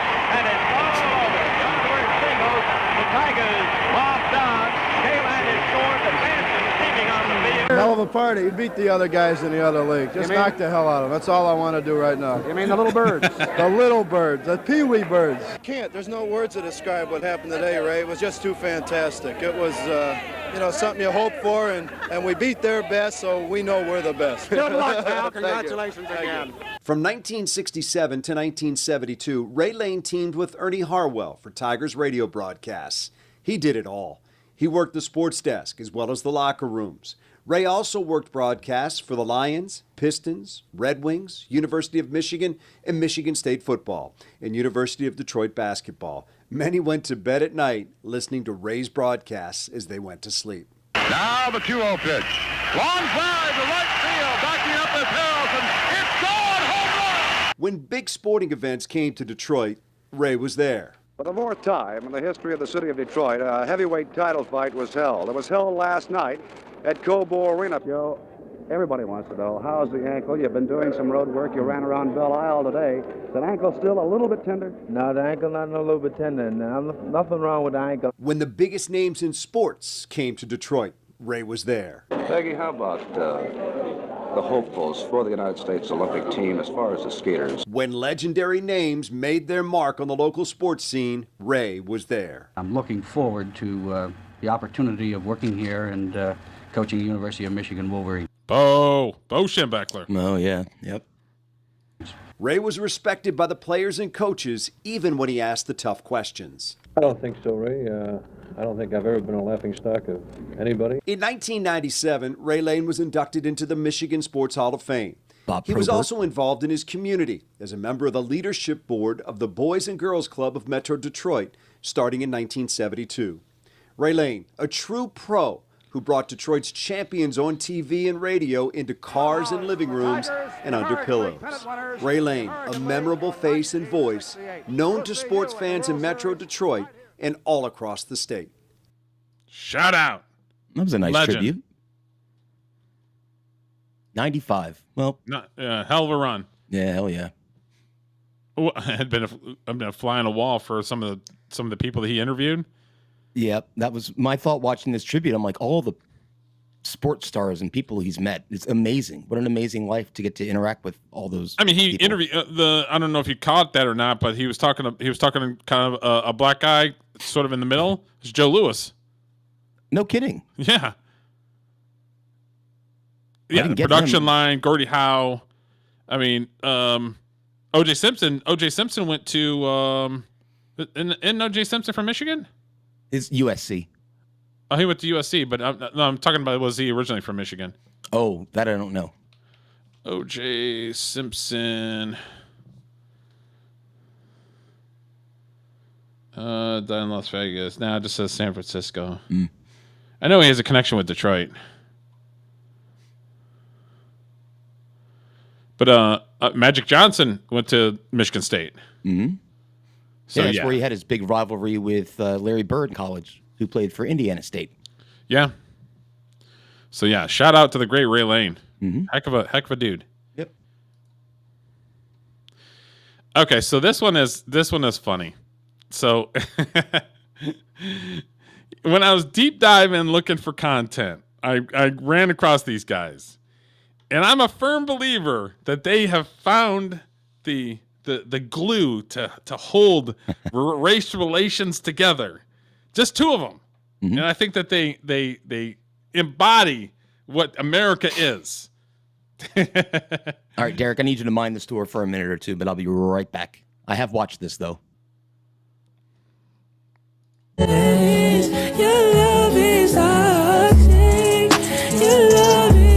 Yeah, that's why you gotta get you one of these, boy. One of these what? One of these real niggas. I thought we couldn't do that anymore. I do what I want to do. But I've been fighting for 400 years. Go out and get one of them. What am I supposed to say? Almost got it. What, man? I think the battery's charged. Yeah, got a little bit left to cut. How much we got left to cut? About a dick's worth. Mine or yours? Yours. All right. Don't make me nervous. You won't like me when I'm nervous. What you gonna do then? What the fuck? I shit myself. I can tell. Told you don't make me nervous. Nasty motherfucker. Man, I'm trying to work on my fucking credit so I can buy this fucking house. How's your credit looking, man? Oh, shit. My dick bigger than my credit right now. Damn, what that means you ain't working with shit. Kiss my ass. I know somebody that like it. Yeah. Wait, hold on. What, my sister? Okay, I don't know if you read the first part. Okay, so the black gentleman had married the white guy's sister. And then the white guy turned around and married the black guy's sister. So they're best friends, but they're also like family.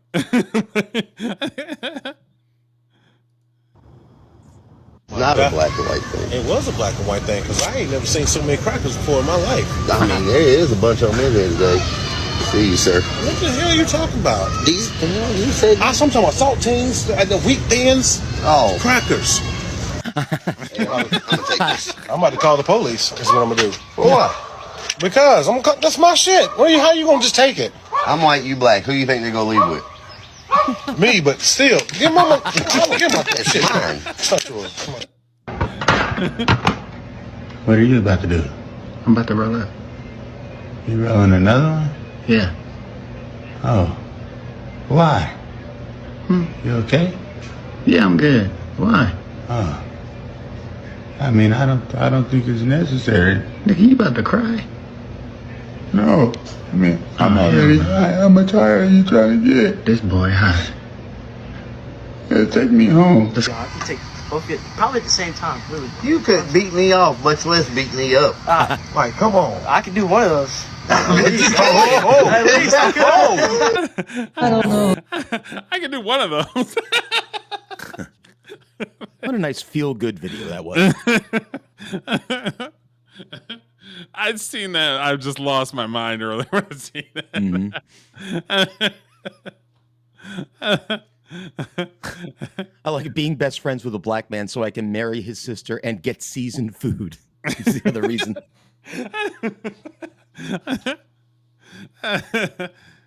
Oh my God, that shit's too funny. God. Plus, I like videos like this because this is how people get along, generally speaking, like 99% of the time. If you only paid attention to the media and TikTok, you'd think that if you walked out of your house, you're immediately going to get stabbed and shot and killed, and it's not how it is. Correct. I like it's just like we can't do that no more. I can't go and do. I can't do that. It's like I can do it. I like this. You're black and I'm white. Who do you think's leaving with the police? And the guy goes, "Well, me." But still, I'm going. Well, that's beside the point, right? Okay, so this next one, I don't know how this came on my feed. I have no idea. Okay, so there's a podcast called Normal Gays. No. And these two gentlemen are gays. But here's the thing, is they're not down with the woke crap. They want to be left alone. They're two gay guys. They're like, leave me the fuck alone. So I was like, okay, we'll talk about it. Sounds good. And this guy on the right is Jeffree Star. He used to be like a YouTube sensation like 15 years ago. He would wear makeup and all that stuff. Okay. And I think there was like allegations with him like forever ago. But now Jeffree Star's got no fucks to give when it comes to all this drama and all this stuff. So they're just e-fapping Jeffree Star, e-fapping something else. Okay. So I'm like, okay, we'll talk about it. Imagine you are a mother with children and you're at Disneyland and this thing comes in the women's restroom. He kind of...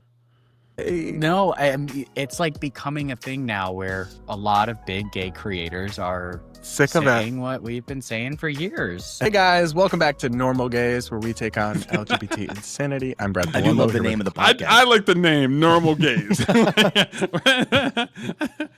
Because when I message you like what we're talking about, like our kind of the key points, and I'm like, yeah, I got a video about normal gays. Okay. Like what? Clarkson Lawson. Hey guys. So, are we big Jeffree Star fans? I am. Ever since he did that one interview where he was like, where they asked if he was like non-binary, and he's like, that's just people were bored during COVID. Oh yeah. He ate with that. Yeah. I don't know much about Jeffree. I know there's some problematic stuff with Jeffree's past. I don't want to potentially endorse Jeffree overall, but he's been going off, and I'm kind of here for it. Yeah, I don't know anything about his past either, but right now I like him. Anyway, if you don't know, this is a YouTuber turned TikToker as well, who's like a beauty influencer and does makeup and cosmetics, obviously is a gay man, and also is apparently fed up with like woke LGBTQ plus insanity and bullshit, kind of like us. Yeah. So he's been just dropping. I appreciate the fact that they say, yes, we're gay and we're tired of hearing about this bullshit. Mm-hmm. So I was like, okay. Sure. Okay, I can agree with some stuff there. Truth bombs lately, and we're going to react to a couple clips of him from TikTok that are popping off. Here's that first one. This new world where these people want to go into the women's bathroom with your guys' children, and we're going to think that this is okay. That's the root. You can be whoever the fuck you want to be, but this person, imagine all the mothers in the chat right now. You're at Disneyland. Everyone knows what Disneyland is. Imagine you are a mother with children and you're at Disneyland and this thing comes in the women's restroom. Are you out of your mind? Are you out of your mind?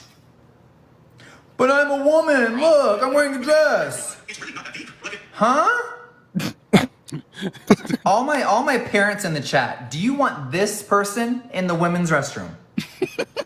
I don't. They're gay. I'm straight. I said the same thing. I'm not playing fucking delusion time. That dude has a full beard. The fuck is going on there? I will say this Jeffree Star person, it's a little disturbing to look at. Yeah, he is. I think he's a he. I don't know. Jeffree. Again, I don't play a game. I don't fucking know. But I mean, he's speaking the truth at the moment. Mm-hmm. And I'm a male. Okay, he identifies as a guy. Cool. Nailed it. And society is trying to make that acceptable. In what world was I born in? Do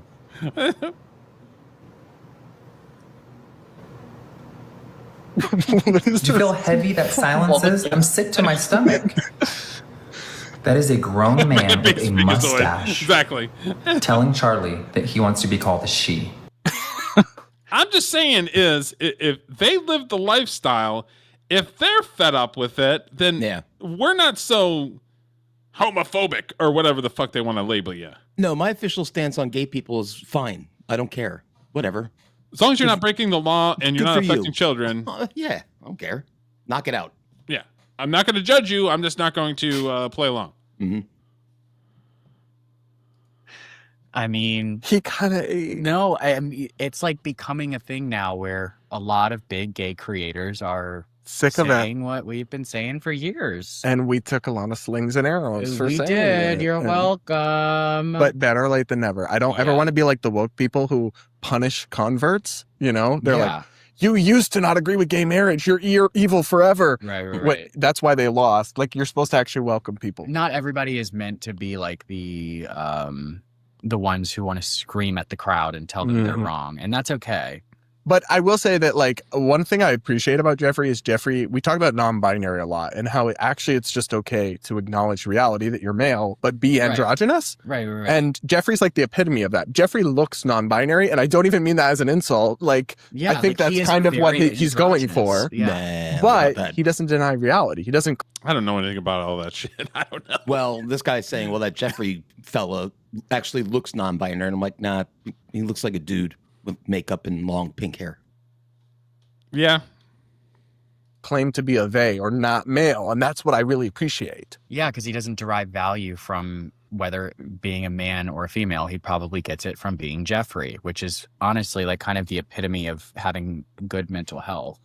Yeah, and Jeffree as well is making a fair point. Like, obviously, I don't think Jeffree has anything against legitimate transsexual people who want to blend in.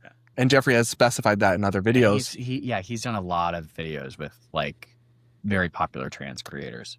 But it's the total breaking down of all barriers, of all standards. Like this, a person with a mustache wanting to go in the women's room Yeah. and declaring themselves, I'm a girl, I'm wearing a dress. Obviously, that's the kind of thing that's going to drive backlash from normal society against the LGBT. Right. Like it's almost like they've broken it down so they don't have to put in the work to pass. Mm-hmm. Or the money to pass, which I understand that can be hard for somebody with dysphoria. But I have a hard time believing that somebody who is going behind a camera with a full-blown mustache, wearing an ugly-ass dress, actually has dysphoria and wants to broadcast themselves to all of the internet. Bitch, shaving your mustache is free. Right. Like, I mean, he's got a point there. He got a point. I'm doing. Derek, can you make an intro for a Gays of the Week segment?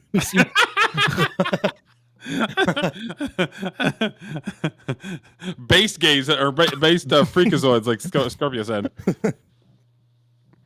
I mean, like I said, I don't stamp their lifestyle. I don't put a big old gay stamp on their lifestyle.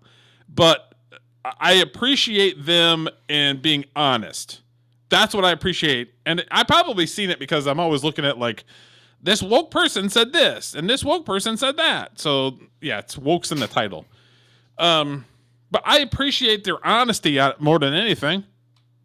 All right, so let me. Like I've said before, I don't care what people do in their personal lives at all. If you want to dress like a woman, fine. Who cares? But I also think that there's something wrong with them. So can I square that circle? Can I be accepting but still think the normal gays, or just in general? No, not normal gays so much. Just like the Jesse Starr person. Like I think my gut tells me there's something wrong. Yeah, up there. But I support his right to do that.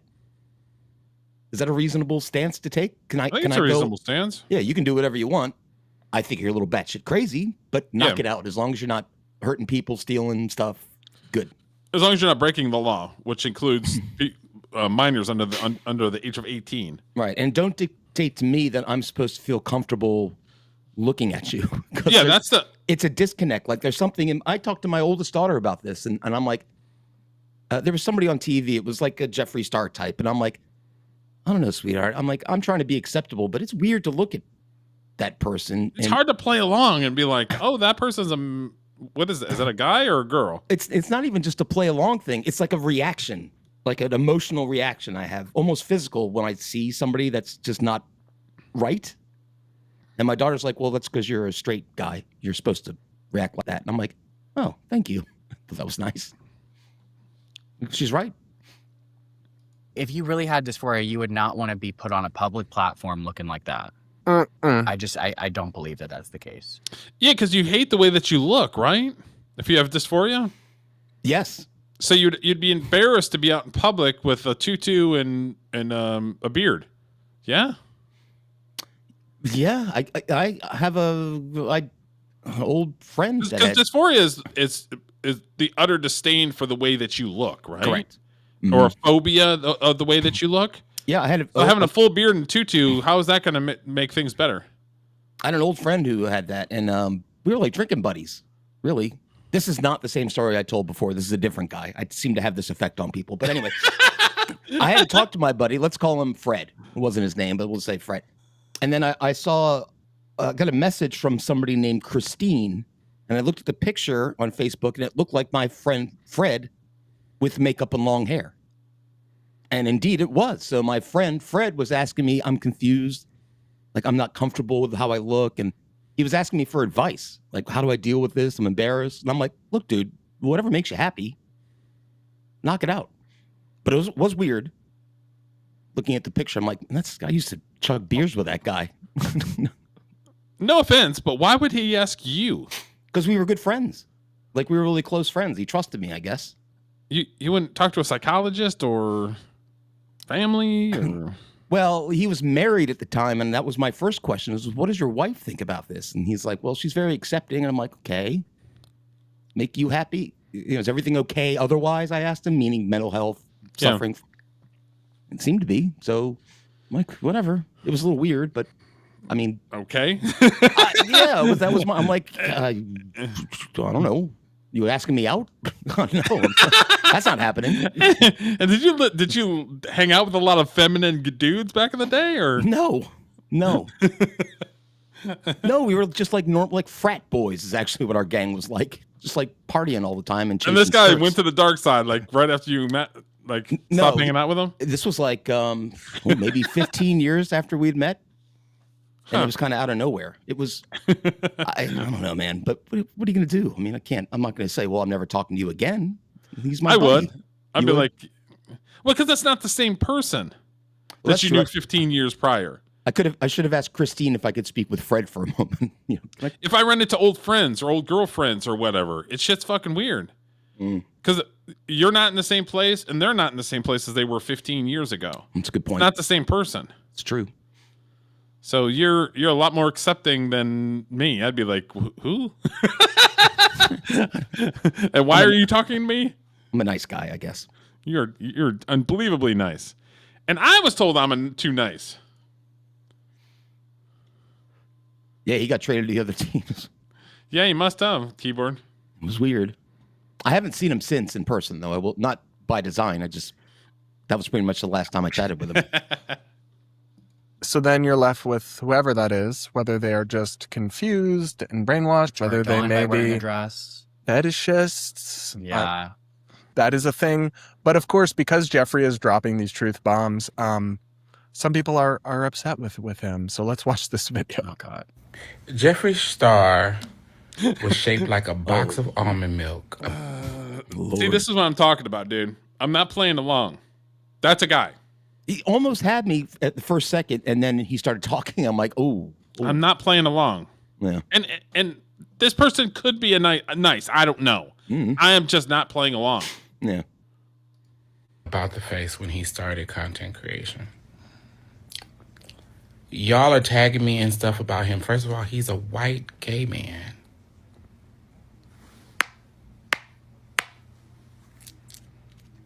Racist much? I don't know. Like I said, he's a mental patient. And here's the interesting thing.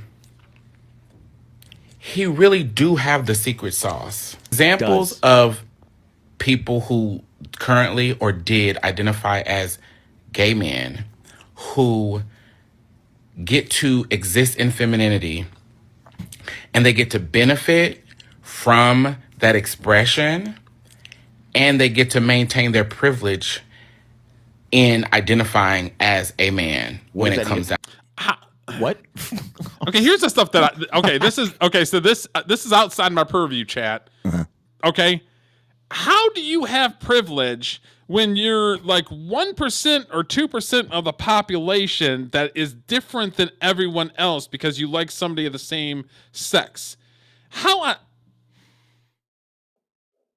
Hey, what's the matter? Uh-oh, something happened. Oh, there's Derek. I think your sound cut out, Derek. No. Can't hear you. Help, testing, you hear me? There you go. You're back. Audio just all someone out. Okay, I was in the flow. Okay, so you're 1 or 2% of the population being a gay person, either women or man.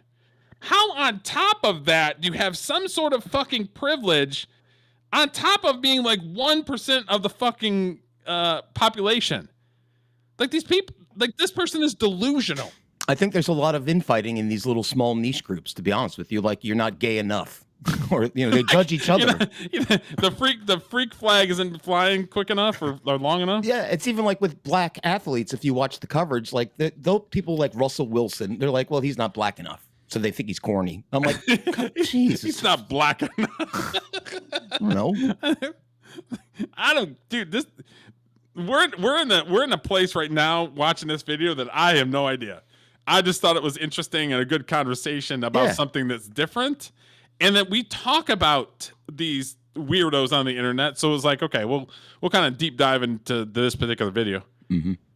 Down to it. I think you get the idea. And of course, they accuse Jeffrey of transphobia and... Thank you for sparing us. Appreciate it. Racism. Okay, hold on. To quantify the privilege that Jeffrey has for acknowledging biological reality. Yeah. Thank you, normal gays. Thank you. Base gays of the week. Base gays, normal gays. They're friends, I guess. I don't know.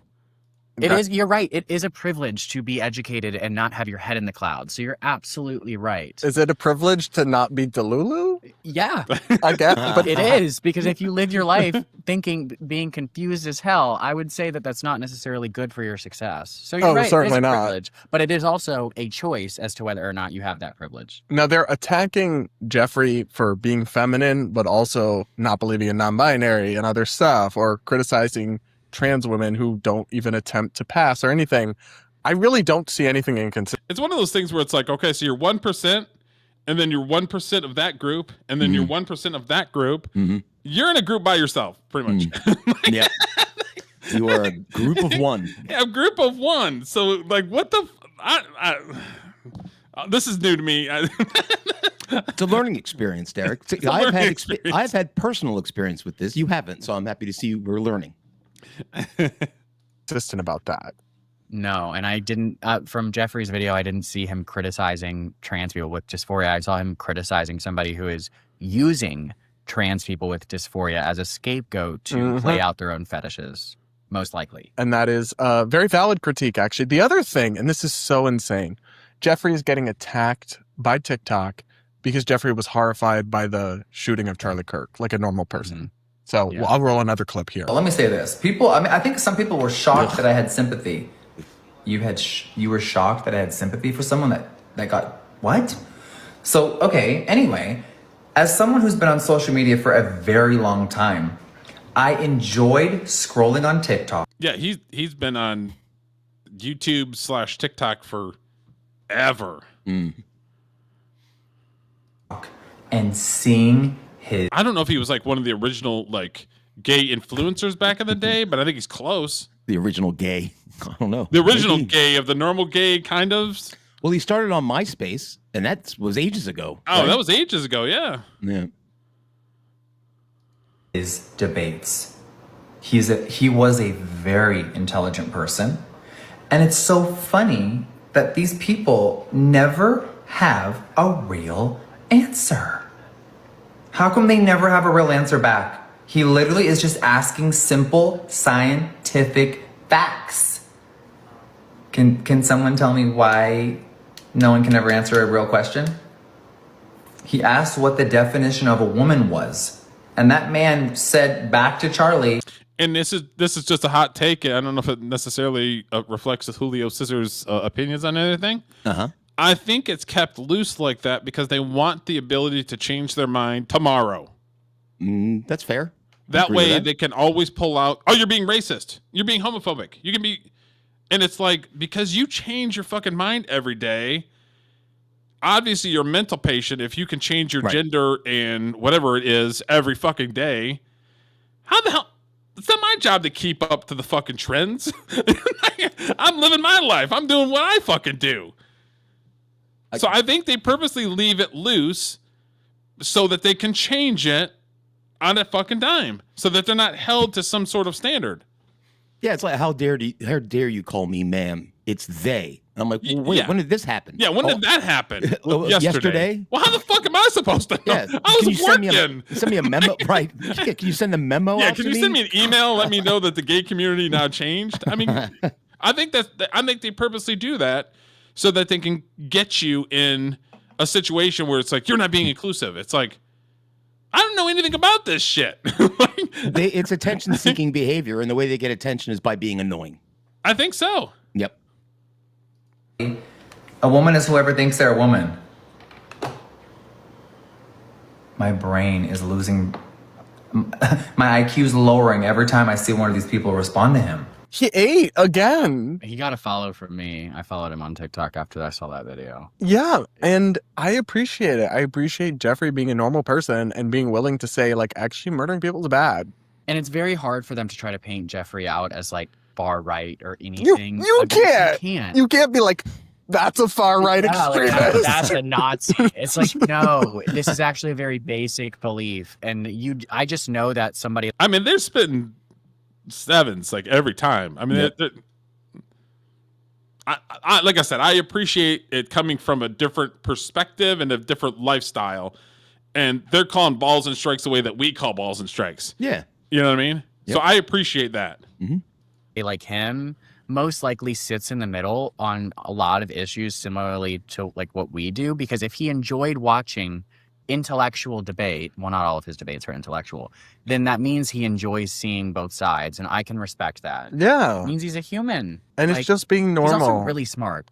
Like is it? Yeah. He's made millions. Oh, of good dollars. businessman for sure. Yeah. Very smart. And apparently lives in like Montana or something on a massive ranch. Yeah, he moved. I know he moved from LA to Montana. I mean, I'd get out of LA too, but listen, please, none of this is an endorsement of Jeffree Star. Like I said, I know nothing about him or his background, but he's been eating up lately. And we're gonna say if someone's eating, we're gonna be like, Yep. He was right there. And the fact that any of the things he's saying are controversial and that he's getting so much backlash and hate for this, like that hate video we showed you had hundreds of thousands of likes, is actually insane. Well, it makes me think that it has to be bots. I don't think I know. You always say that, and I think that is a cope. I think you're trying to cope with how fucking crazy because, like, this what country the hell is going on. Like, I just don't. But it might make you feel we weren't better. Born in the dumbest time in history, but we've lived. See, their heads are going to explode like our heads explode. Yeah, I kind of identify with them. I kind of identify as in it. But now it's like I don't know any time in history where people were genuinely confused as to what was between their legs so much. Like, I don't get it. I don't get it. Like, look down. That's what I'm saying. Oh, I have penis. Like, that's what the cavemen did. They knew. I just sorry. I think that was actually pretty funny. Yeah. Good banter. Yeah. This might be a Coke, but I do think, especially on TikTok, we will see if bots are a problem once it gets bought. And the algorithm changes. But it'll be less foreign influence. I just don't think. I think most of these are real people who are actually that. Or maybe like 12-year-olds. We maybe talk also about this all the brains, time, yeah. Derek. Yeah. It's like when I always go bit or no bit. That's what they're saying. Is this real? Yeah, is it real and not real? Yeah. I don't know, guys. You let us know what you think. Do you like Jeffree Star? Do you agree with these statements? I didn't have a problem with one thing they said. Nope. Not one. Nope. Okay, so now that we've got the normal gays gave their opinion that we actually agree with. Like, I'm behind the gays in this. Bravo to the normal gays. Appreciate you guys. Say it that way, but yeah. Okay, this one is just it's kind of just a short reaction video. I don't know if you've seen this one before, but okay, check out what the girl's doing, and then check out homeboy next to the girl with the headband on or the hat. All right.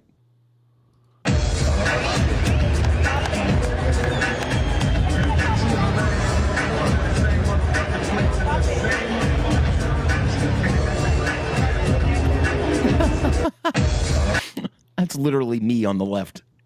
Okay, there's so much with this one little clip. Okay, number one. She had the entire hot dog in her mouth. Why? Well, I don't. Okay, this is then probably she wrong. handed it to somebody, and somebody ate it. And then the black guy's like, "Good Lord, I need this girl in my life." Right on. Yep. I think she was getting rid of something that may have been coating the hot dog for her friend. Like if there was some mustard. I don't know. I've never done that before for a friend. That's a good trick she's got going on there. And homeboy's right. He's And like, look how big the hot dog is. Yeah, homeboy's like, God damn. Look at the guy. Look at the homeboy. God damn.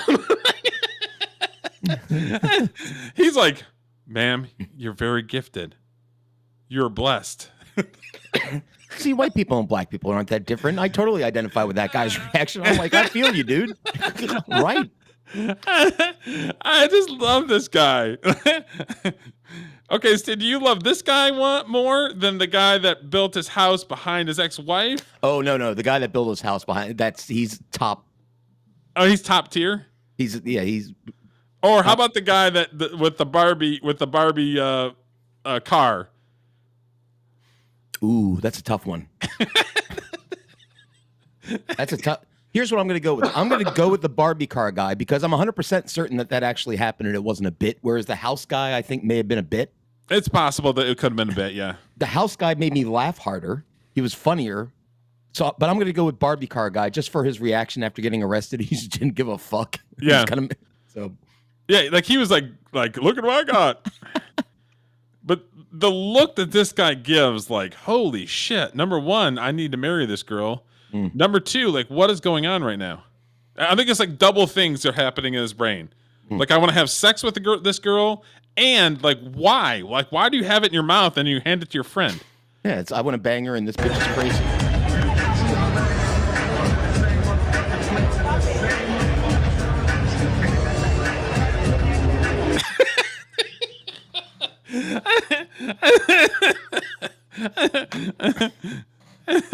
that is I want to bang you look, right? No, I think that's more of a what the if there was a cartoon bubble on top of his head, it would be like, what the fuck? But I understand him. I'd react that way too, be like, what? She's not bad looking. Just saying. She's not bad looking. Tattoos are a deal killer, but yeah, they're kind of a deal killer. For me anyway, but that's just a matter of personal preference. But yeah, she's attractive. But then when she pulls that big old hot dog out of her mouth, she was blessed. But yeah, it was one of those things where I saw the girl and then I saw the guy's reaction, like big wide ass like, eyes. What is going on right now? Hold up. Something ain't right. Hold up. Wait a minute. Something ain't right. Okay, so then this is going to be the last video before we start deep diving into Hugh Hefner. Speaking of blondes with big cans. Yes. He was he loved those type of girls. Me too. Okay, and a couple weeks ago we had watched some behind the scenes clips of Def Leppard. They actually have a YouTube channel, and they're touring the country doing their thing. And a couple weeks ago we had watched one of their behind the scenes. Yeah. So this right here is kind of the same thing. This is like the newest episode. This is I think a couple weeks ago was the last one that they did. So this is like the newest one. Okay. So Illinois State Fair, just before Phil X gets on stage, who is amazing, by the way. Just got to check this shit out, because I am going to slip on this and I'm going to trip over this. So our stage manager Mike is just making sure we know where we can. Yeah, I'm wearing these shorts so that nobody can really see me, because I like to blend in.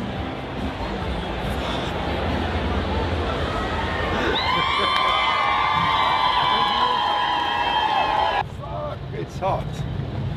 According to my thing, it says it's 94, feels like 103. What the fuck? It is so hot. And there is no oxygen on stage. Yeah, it's came out to watch it. I woke up just as you started to do, I'll put it in my radio show this week. By complete coincidence. Of your 2019 Rock and roll you all night long? No. Oh, come on. 50 day wait. Nope. Keep going. I can't remember the fucking time. This is like Boomer's like that one time. Oh, that one time? No, not that one time. This other time? No, not that time. This one time? No, not that time. The other time. What time? It's kind of the same thing where it's like Abbott Costello. Yeah. Nope. The other one. The one you start off in a low voice, then you go high. I want my money back. Yeah, I want my money back. Yes. We got there in the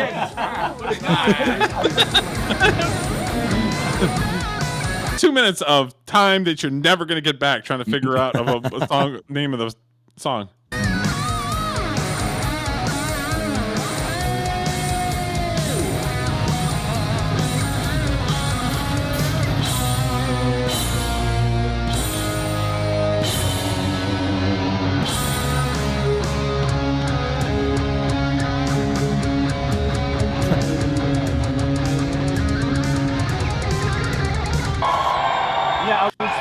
Honestly, I think they'd be a good hang. Oh, sure. I think they'd be cool people to hang out with. Because their partying days are probably over with, and now they're just enjoying being Def Leppard. That one, oh, hello. Oh, we won't talk about that now. No, I'm joking. It's all out in the open, you know. Captain Slug, part 2. 16th of August. 2025. We are literally police escorting our way out of this particular venue as the fireworks go off. How exciting.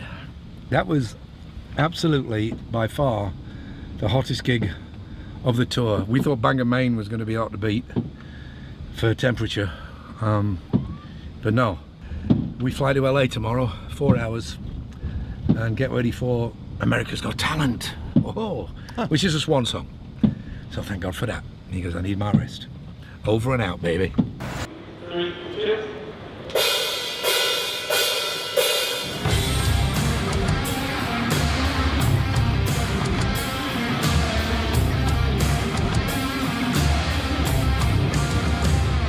We are in Pasadena, California, in the home of America's Got Talent, because we are performing. We're doing one song, so that should be easy enough to do, we hope.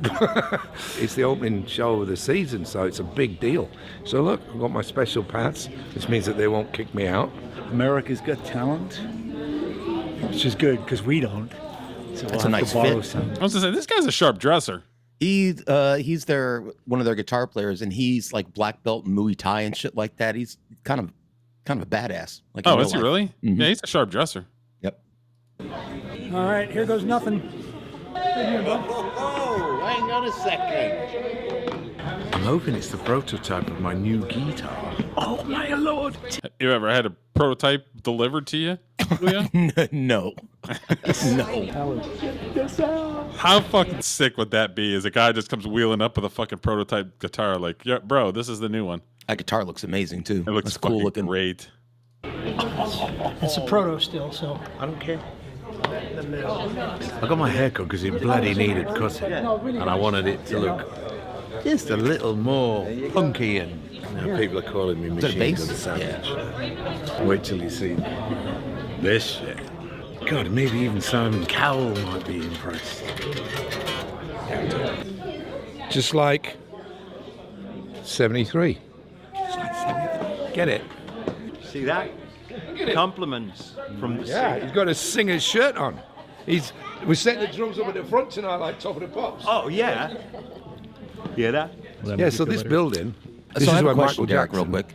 Sure. When Wardrobe is dealing with the drummer, do you think it annoys? Do they like tailor the sleeve off of it?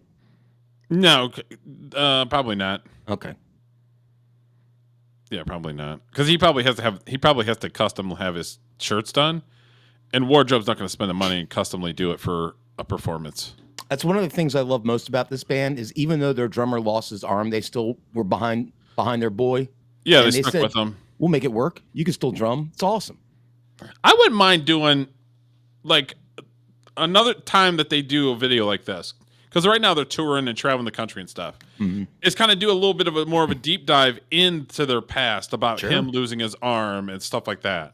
Yeah, they had a guitar player die of alcoholism. I mean, they've had quite there's stories in their career. So yeah, and the next time they have one of these videos come out, and like I said, it was a few weeks ago that that last one we watched. So maybe we'll do that. Is we won't do so much on the news unless there's something crazy comes out, and do a little bit of a kind of a deep dive with these guys with Def Leppard. Hell yeah, I'd love to do that. Introduced the world to the moonwalk in. Well, it was Billie Jean, so you'd think it would be 83, but it might have been like late 82, I don't know, 82, 83. But he took the hat off and he did that thing. It was here on this very stage. We're going to rehearse right now and get the cameras and blocks and all that good old stuff. And then we're going to meet someone, a little guitar virtuoso. Excuse me?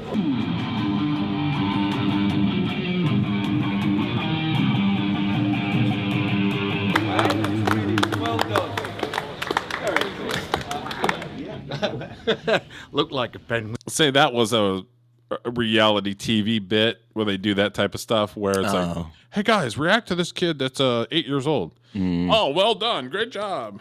You know what I mean? So they probably have a producer that has done behind the scenes of reality television before. Yeah. So it's like, get the band to react to this kid. Okay. They're good sports about it though. Yeah, they were good sports about it. A lot of people would just be like, I don't want to do shit. Yeah, right. That'd be me. Our boy Corey Feldman probably be like, no, I don't want to do that. You know what I mean? Yep. Walk like a penguin. No, we're just doing a few run-throughs. And first run-through went really well. Just getting the sound sorted out. And we're here to rock. I think we've got a pyro check next. They're going to try and burn us to the ground. And we've got cryo down the front, so we either freeze to death or burn to death. Or stay in the middle and be safe. Barbecued rock star, anyone? You know, that's hot. It's great. Those flame things look great, but they're really, really warm. Looking forward to this. And then I'm looking forward to Chinese food. If I was next to that for too much longer, I wouldn't need to shave anymore. It's really hot. So fortunately, it's only one song, so we can deal.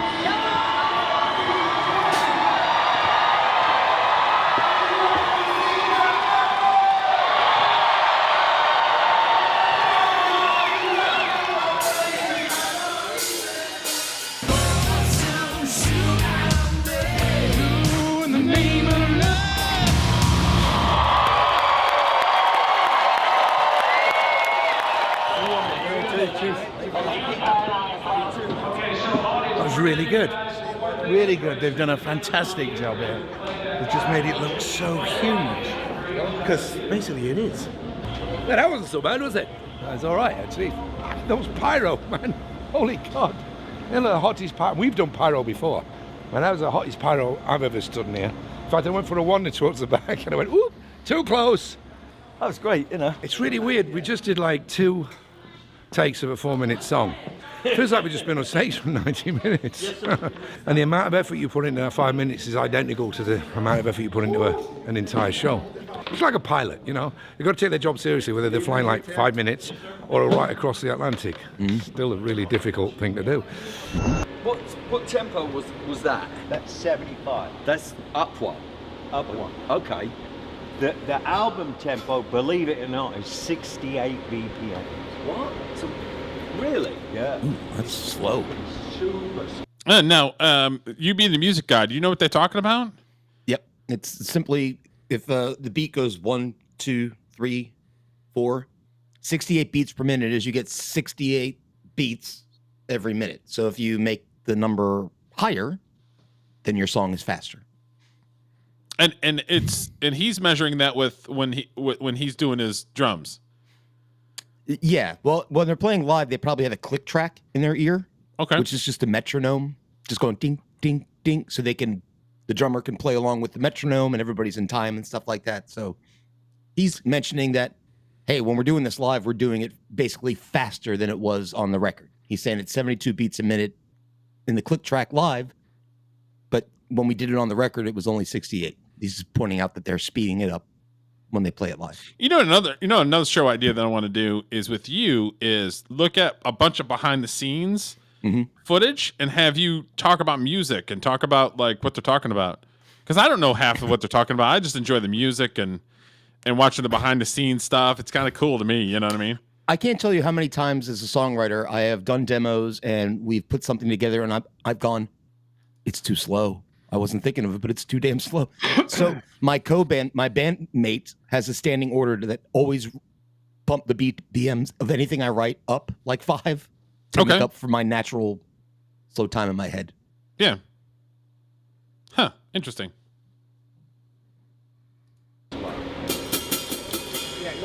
That to me is a more realistic tempo live, unless you guys want to go back to 74. No, that sounded great. I mean, yeah. Try just one more time. Yeah. Well, the one on Vegas, I think, is 76. Is it? Yeah. Yeah. And they're splitting hairs here, Derek. You would think, what's the difference between 1 or 2 beats per minute? It makes a difference. Does it? It really does. It can, if it's 1 or 2 beats per minute too low, it will drag your song into the mud. Interesting. But that's one thing I learned, making music over the past several years. Now, is there a monitor or is there something that he's looking at to measure the beats per minute? He's probably I'm guessing he's got that click track in his head. Okay. That's going ding, ding, ding, ding, ding. And he may be having the sound guy say, hey, bump it up another beat per minute and make it faster in my head. Because when these bands perform live, they have videos behind them. So the whole show's got to be in time because the videos have to get triggered at this point in the show. So they're really they have to keep track of those kinds of things. So if you make the song faster, then whoever does the video screen is going to have to change, how fast the videos switch. Okay. To make sure, we hit this note, this fire has to go off. So it's all very choreographed. Gotcha. Okay.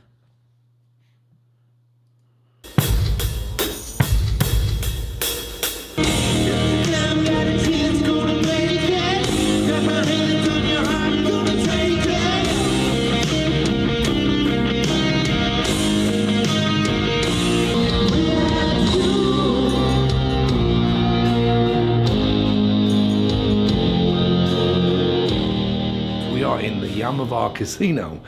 If you take a look down the corridor, you will see there are symbols for days, all autographed by previous artists that have played here.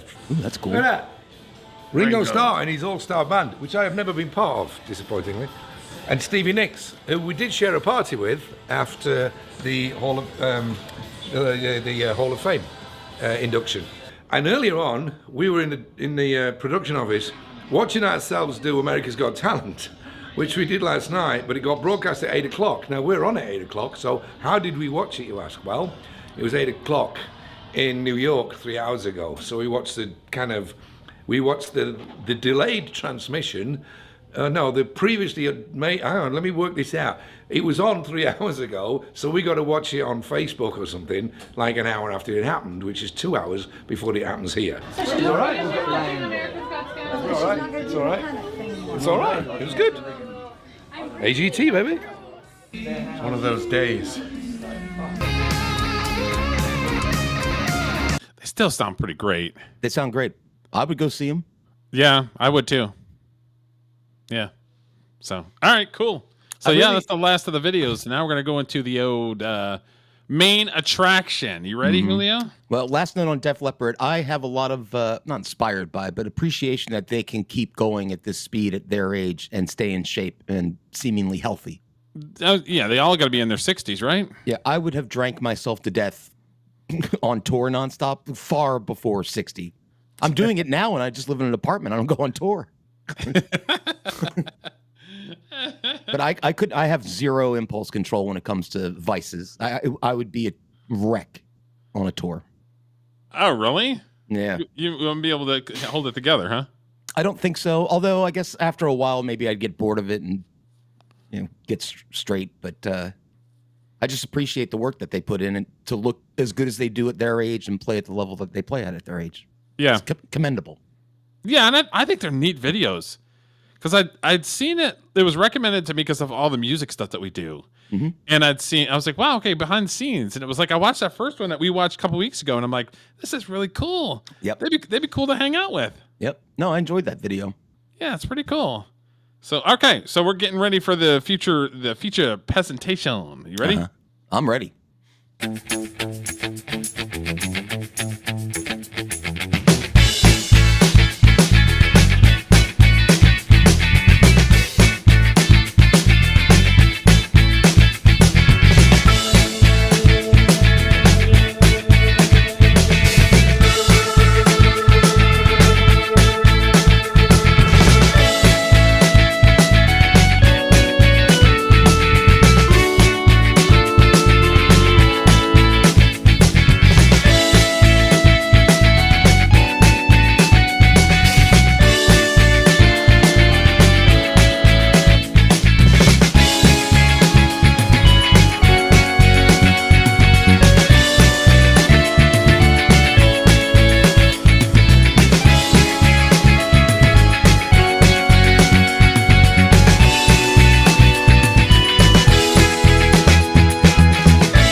All right, Mr. Hugh Hefner.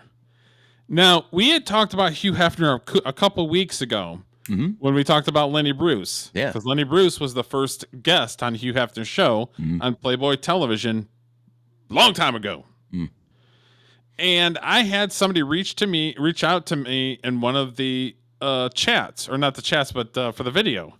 And they're like, well, if you're going to do a deep dive of Hugh Hefner, you got to talk about the truth about Hugh Hefner. And I'm like, the truth about Hugh Hefner? Well, he was a rapist, and he was all this other stuff. And I'm just like, I have not heard that yet, but okay, I'll tell the truth and we'll see. Because I don't like to go into it with a perceived opinion. No. Obviously, we know who he is because he's the head, he's the main editor, the guy behind Playboy magazine. And he had Playboy nightclubs where the girls were dressed up like bunnies. God damn it. And the Playboy symbol is infamous. I mean, it's iconic. And then there's all kinds of stories about him at the Playboy Mansion and all the shenanigans that happen at the mansion. So I've got a handful of I think there's like 7 videos total. And I've got Hugh kind of talking about how he got into Playboy, sort of like his background, how he grew up. I've got a couple of people that have negative opinions about Hef. I got Hef going against the feminists because the feminists try to attack him. So I've got a little bit of everything, but I didn't want to go too crazy and have 25,000 videos. So I got like 6 or 7 videos. So we're gonna dig deep into Hugh Hefner. Awesome. So okay. So what we're gonna do is we're gonna do this one, and I want to go. And I'm not gonna the total video is a half hour. We're not gonna watch a whole half hour. Probably go into about 15 minutes of it. Because Hugh Hefner kind of talks about like growing up and how he grew up. Because I couldn't find any other videos that had where he was talking about his childhood. Yeah, I don't so know it's like, anything okay, about so that. I don't know anything about it either. So it's like, okay, so I grabbed this video, and some of the stuff that he talks about later in the interview is other videos talk about it too. So there's some overlapping. So we're gonna watch the first 15, 20 minutes of the video. All right. And kind of where he talks about his childhood. So this is okay, let's see here. All right, here we go. Hugh, I've often wondered whether a middle-aged man can find happiness with millions of dollars, all the creature comforts the money can buy, and what seems to be an inexhaustible supply of dazzling female playmates. It's possible. It is possible. It is possible. It's rather interesting, I think, about our society that we are very suspicious of those very things that are supposed to bring happiness, and that conflict exists. But I've had it both ways because I came from rather humble middle-class origins. And, you weren't particularly happy there. Rich is better. Rich is better, yes. Well, I've read about you. And even better, of course, more importantly, if you're doing it, on your own terms, in terms of something that you believe in. I mean, I think that's the real pleasure. I've read about you that at least in the recent past, you never had time to enjoy all these things, because if you threw over the Puritan ethic, you certainly didn't throw over the Puritan work ethic. I think that's true, and was particularly true at one point in my life, much less true today. The boy is, the man is, the boy is father to the man. And so I still fight some of those same Puritan things in myself that I'm fighting in society. Do you find yourself at all uneasy fighting those things? No. I'm just, aware of it. I'm a very introspective person. And but I would say that one of the things, and I'm really grateful for 2 things, both the success, and because it is for me a very personal, it's really not a business, a very personal success, but also the fact that I'm lucky enough to be put together in a way in which psychologically, where I'm able to enjoy it, and I do. So you've licked the being a slave to your own. Yes, well, I don't, the battle's never over, is it? I don't think it's ever won. It's a lifetime kind of adventure. Well, you did work for 72 hours straight at times, did you? Yes, 72 may be an exaggeration, but I used to go around the clock. But it was even then, it was kind of a burning candle at both ends, sort of. And pretty much every starting business, the person that is the guy works long hours. Yeah, sure. It's your baby. Regardless if you're doing Playboy magazine or widgets, it's your thing, and you're trying to do everything that you can to put your logo in front of somebody so that they're like, oh, that's Playboy magazine. Oh, that is whatever centerfold is this month. So it's like, yeah, every business owner goes through that where they have to work long hours. His talks and his philosophy in life should be a standard watch for all business classes. Yeah, that's true. Because look where he wound up. Yeah. In a giant mansion, having great parties with hot babes and money. Like whatever his philosophy is of life, it worked. So do that. I would think so. Yeah. Yeah. Regardless if that person said that he's a rapist and all this other stuff, but I'm like, okay. All right. We'll see. Thing. Could have been a feminist that was in the chat. See, most of the reports about in our me chat are for a variety of reasons, are kind of misleading and half-truths. Intentionally? In most cases, I think not. I think it has to do with hang-ups in our society. I think Playboy and the guy who runs Playboy are difficult to write about. Again, probably because of those Puritan ethics. I think the two big hang-ups in our society are money and sex. And when you put them together, it's particularly difficult. I think there's a kind of almost a Rorschach test sort of quality about writing about Playboy, in which you get, 2/3 Playboy and 1/3 preconceived ideas, prejudices, pro or con. I mean, I do agree with them. Yeah. Where somebody's judging him not based off of the person, but because of what he represents. So if they don't like half-naked girls on a cover of a magazine, Hugh Hefner, regardless if he's a good guy, bad guy, insignificant, whatever it is, he's automatically deemed the devil because of what he represents, even if they don't know the guy. Yeah. Don't hate the player, hate the game, as they say. Yeah. So I mean, I agree with him where it's just like, yeah, some of the stuff's probably true, and I'm not. If he did bad shit and we're gonna learn about it, then that's one thing. Yeah. But it's like to immediately say that I don't like the thing because of what the thing represents this thing. Like, I don't think that's fair. I mean, if he breaks the law and he's a shithead, then he'll be held accountable. Not just all of a sudden he because he represents something, he is bad. Yep. I mean, we're running into that shit now. Interesting how all this stuff is parallel to the shit that we're dealing with now. Yeah. I firmly believe that a lot of the shit that's happening now is the 60s basically revisited. We've talked about that, and I agree with you. Yeah. I blame the hippies. That what comes out in the press is often not so much about me as it is about society. What is happiness to you? How would you define it for your own personal purposes? Well, personal fulfillment, I think. First and foremost, doing what you really want to do. And, hopefully being successful at it. The real pleasure for me,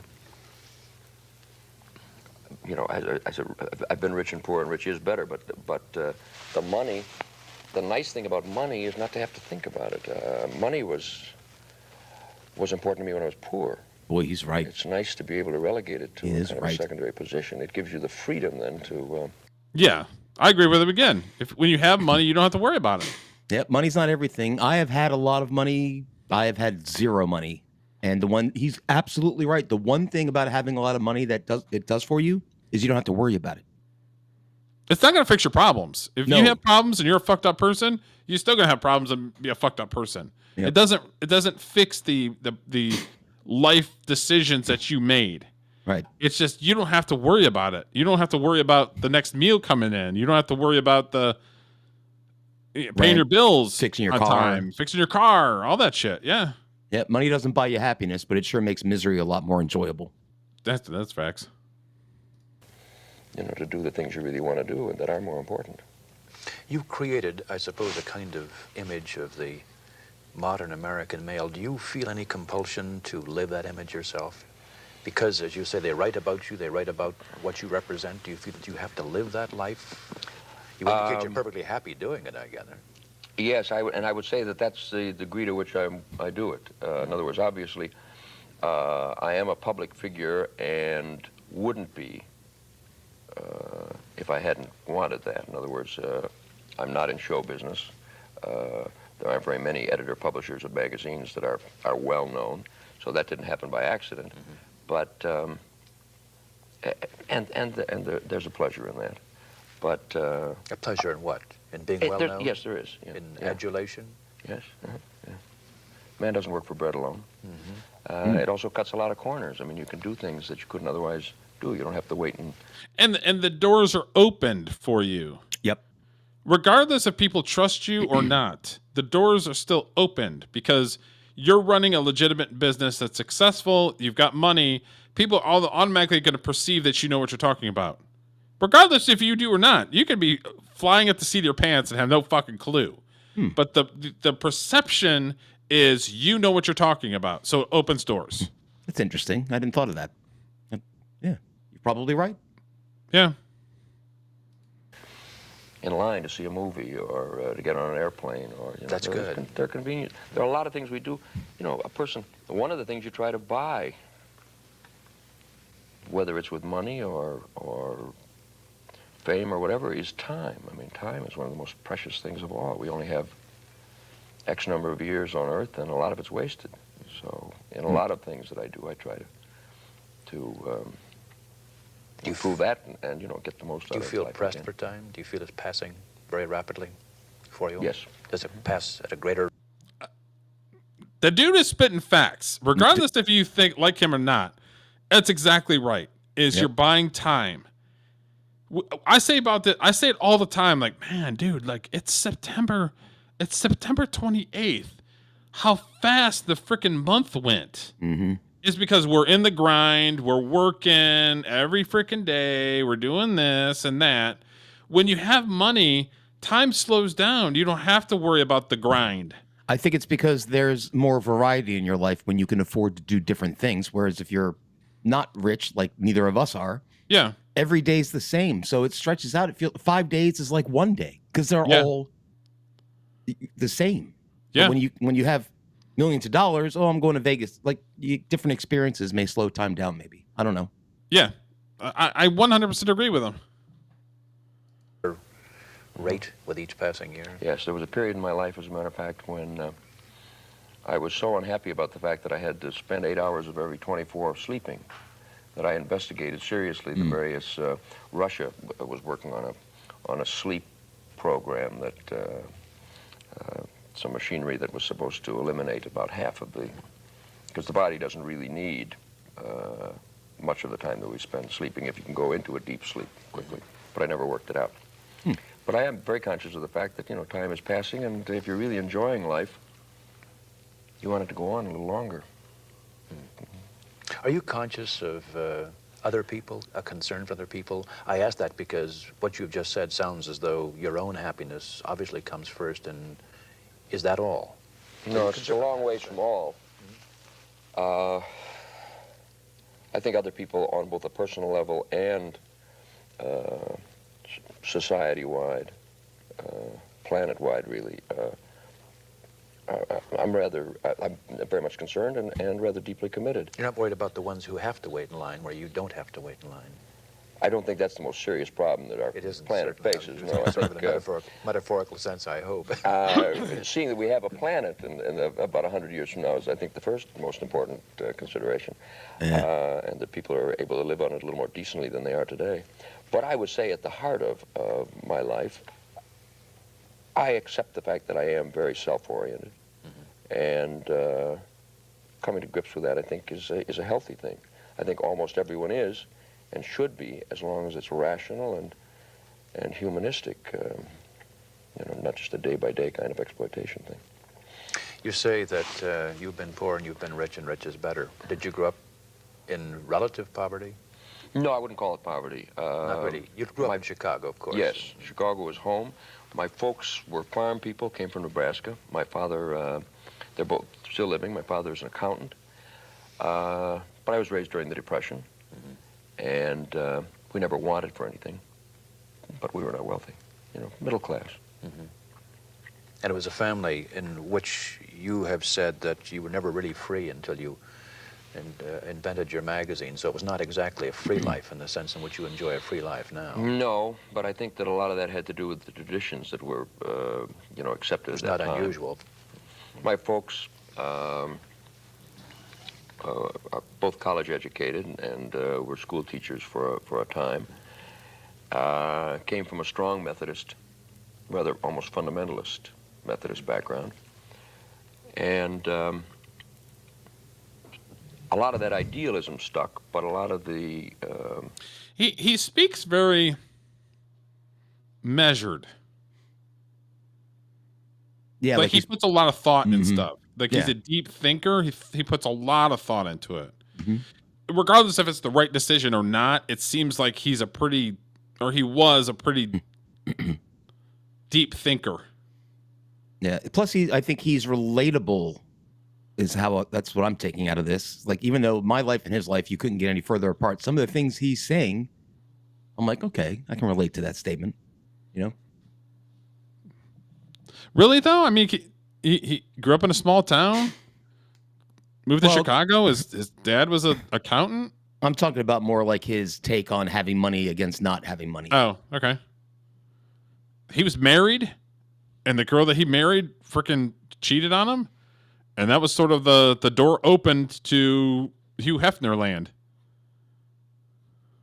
But yeah, we'll get into that more. But yeah, I think he's intelligent, but he's also very measured. Like he never says like what did he say? You know what I mean? I all the videos and stuff with the research that I was doing with him, I never was like, okay, that's weird. He was always measured on what he said. Okay. The trappings didn't. It was the trappings and the very traditionalist morality related to sex and pleasure. That were you in any sense a rebel against those as a youngster? Yes, yes. I think that's, as a matter of fact, I think you can look to the roots of that as the explanation for Playboy, although it wasn't conscious at the time. I can see now. I can see now that I was fighting the same kind of things on the playground when I was a kid that I do in the magazine now. There was the kind of social inequalities and things that bothered me then. Have simply gone on and grown and disturb me now. You were described as a rather shy, introverted adolescent. Doesn't sound like a rebel who was fighting on the playground. Well, I don't know whether being introverted has much to do with idealism, etc. There was a period in which I withdrew, and that's when I was quite young. We're talking about grade school now. And that's important. And what I withdrew into was a lot of my own dreams and fantasies, and that's what led me to writing. Because I think that anyone who is interested in the creative arts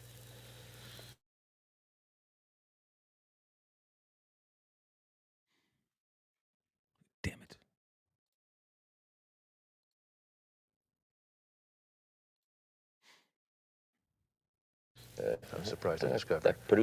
directed and produced my first movie when I was 16 years old. Where was that, in high school, I suppose? That was, one summer in high school, did a horror film called Return from the Dead. You also did a mini classic.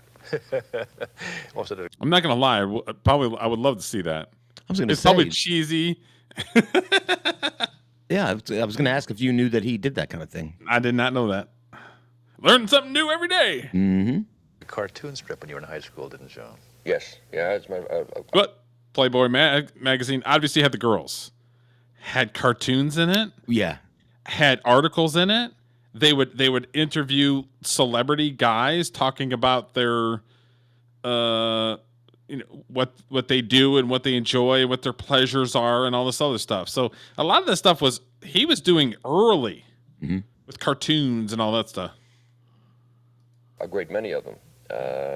And one in particular that was an autobiographical comic strip about my friends and myself, which I, continued for many years, and then that turned into kind of a scrapbook of... Wasn't the first Playboy, wasn't Marilyn Monroe the first person on the cover? Yes, that is correct.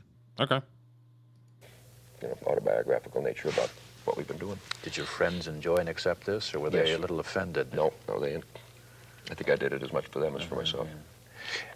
What about girls when you were young? One always has to ask that of the publisher of Playboy. I mean, in high school, isn't yes, it? rather typical, I think. Shy when I was very young. I used to be very interested in animals when I was a kid, and then I discovered girls and kind of lost interest in the animals. And now I've just. But with all the hang-ups that come from the. Rather typical ones. You know, the usual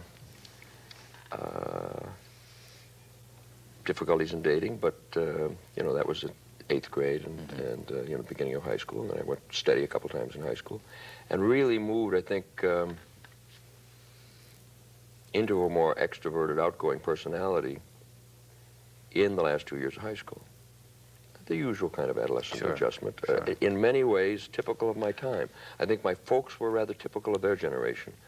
Really believed the Horatio Alger sort of American fundamentalist values, and I responded to it in a way I think that is rather typical of my own generation. And that and the insights that it produced, I think, are responsible for where I've taken my own life and for Playboy. After high school, you went into drafted into the Army and spent some time in the Army, then came out and went through the University of Illinois with a degree in psychology. Were you heading in a particular direction at that point? Was the writing still uppermost in your mind? Yes. Instead of I don't know about the psychology freaking degree, because you know, most people don't do shit with a psychology degree. That's a good point. But maybe that helped him with his magazine. I don't know. Maybe he had to learn something. I mean, like how guys think and all that other stuff. You know what I mean? Maybe well, that helped. I don't know. You don't need a class in psychology to determine how guys think. We're pretty easy to figure out. Yeah, I think so. But I'm just saying, maybe that helped. I don't know. We'll watch a little bit more. Like I said, I thought it was pretty fascinating with him talking about him as a young kid, because there wasn't, like, all the research I was doing, there wasn't much on him as a little kid. So I would say anything. You know, it's interesting to watch him be interviewed or discussed because there's only one of him. Yeah. He's one of one. Unique, one of one. So it's interesting to see how that happened. They had a special school at Illinois for war veterans that permitted a greater variety in terms of the courses that you took. And so instead of going into journalism school and getting involved in what I felt was going to be a lot of dry detail, I took a variety of courses and majored in psychology, minored in creative writing and art, specifically because I was interested in magazine work, and I felt that understanding people and... you had no thought of starting your own magazine at this point, though, did you? In a kind of a far-off way, I did, yes. I've been starting magazines and publications since I was in grade school. My first newspaper, a little penny neighborhood paper, was started when I was 8 years old. Sort of a compulsive publisher. Yes, I guess so. Something of the... even in looking back, as a matter of fact, at the stories that I wrote when I was in grade school, they had the publisher stamp about them, because in addition to writing them, I bound them and illustrated them, and there was the editor at work even then. Cool. You didn't start your first real successful magazine, Playboy, until after you had left another magazine, Esquire. You'd worked on a number of jobs and then left Esquire suddenly. I worked in their promotion department for 1 year, and that was about a year and a half before I began Playboy. And they moved the last of their offices to New York, and I decided to stay in Chicago. And you didn't want to move? I really, at that point, wanted to start my own magazine. Did you? Yeah. So the fact that they wouldn't give you a $5 raise was a good excuse for not just going. Just an excuse. That's cool. But if they'd given it, I would have gone. Now, when this magazine first began to take shape, what were your objectives, other than to have your own magazine, to have control of it, to do what you wanted to do? Well, that was the top of the list. It was. Yeah. And the to first, be your own man. That's right. And to put together a book that you really believed in. And I found, as a matter of fact, real personal fulfillment, corny as it sounds, for the first time then. And that's part of, I think, what led to the compulsive work thing. I was so turned on by... But you had to start this magazine with borrowed money, without too much money, as a matter of fact. You couldn't have found fulfillment at the very outset, could you? Yes, because the first major problem was, would the magazine be around a year later so I could continue doing what I was doing? I felt as successful, relatively, in the first 6 months as I feel today. Because, of course, I had no idea what was Not coming. why did you feel it? Because what was the secret of its success? Why did it catch on so quickly? From your Well, that I did not imagine before the fact. It was a matter of being in the right place at the right time, with a point of view whose time had come. And This was the what I sex didn't know was that there were a great many other guys out there who had these same views, and they weren't being expressed anyplace else. So that from the very beginning, from the first few truly amateurish issues, because in the beginning we were really just learning what we were doing. I had never worked professionally in an editorial capacity for any other publication when I started the magazine. So I had to learn what I was doing while I did it. And we had no money at all, literally no money. So the first few issues were really, almost a local kind of publication in quality. And the initial reaction was phenomenal. People saw the spirit of the book and what we were trying to do and responded to that even before the quality was there. The spirit, not the Marilyn Monroe calendar picture, or I don't think, you see, the voyeurism that was a part of the book? No, because there already existed at that time. It's forgotten now, but there were other girl books around that had nudes in them at the time. It was the combination. It's so often, that's one of the things that people tend to overlook. Life did a major piece on us some time ago in which they talked about, the title of the piece was The House That Sex Built. Sex is only a part of it, and that's the part that still isn't clearly understood.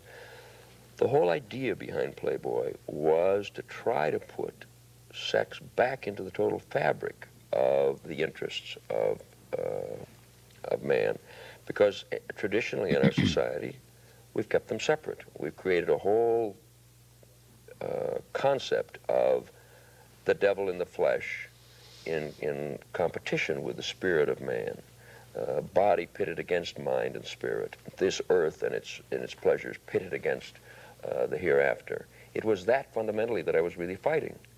And it's something that even today is not clearly understood. I mean, we'll still take raps in the press about, on the one hand, the magazine has excellent editorial content, but then it also has a rather voyeuristic attitude towards sex. Well, that's the whole point of the publication, that human beings are and should be, at best, healthiest, total in accepting the animal part of their humanism, and that this really is a humanistic thing, that when you try to eliminate the sexual aspects, and I don't mean sexual exploitation, I mean the normal, healthy interests in you don't regard this as sexual exploitation? No, I think exploitation is a much misused word. There's a marvelous phrase in Naked Ape, voyeurism is a healthy, non-participatory activity. The world should look at the world. And I think that I think that we suffer from, still today, serious, even at the same time that we have a lot of obvious sexual exploitation, I think we still suffer from serious sexual repression. And I think that's the thing that the sickness and harm comes from. Have you any fear that Puritanism will return? There's some indication. Yes, that there is some indication of it. I mean, unfortunately, there's a little portion of it in the women's lib movement that's gotten, that part of it, because it is. Okay, so I've got a video where he clashes with women's lib, so we'll watch that video just kind of give you context. Okay, so this next one is going to be, this one's a real short one. This is early archive footage of I think this is the girls walking around with the bunny outfits at the bar. Mm-hmm.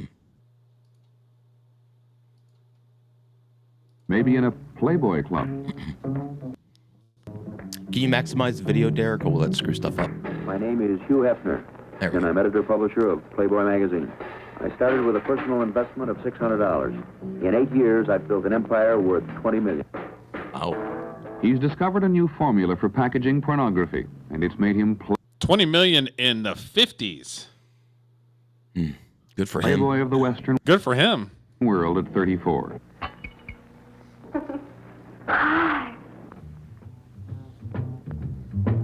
Hi. He's into nightshirts, bumper stickers, and hotels, but mostly it's a magazine. Super glossy, sexy as saran wrap. $3 million in issue. The fold-out. And if I remember correctly, Marilyn Monroe was not naked in that one, right?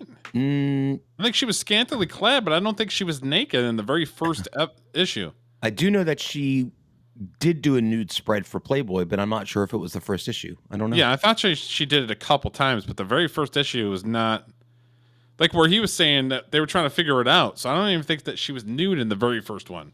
She might have been wearing scantily clad, but I'm talking about like naked. I don't think she was. Are airbrush clean from lower bosom to upper thigh. It's 1963 and the bust is big. But when he features Jane Mansfield, Hefner gets busted for obscenity.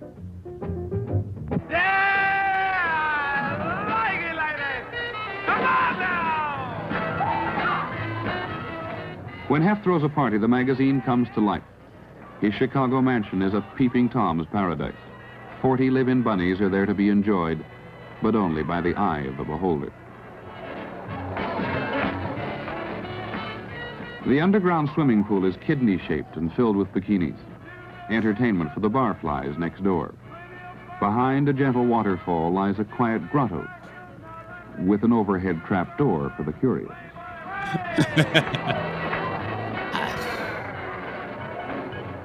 It's like a swinging place. Fuck yeah, dude. Genius. Genius is a kind of a funny word. I suppose by definition I consider myself one. How can I tell you except that I really love this guy?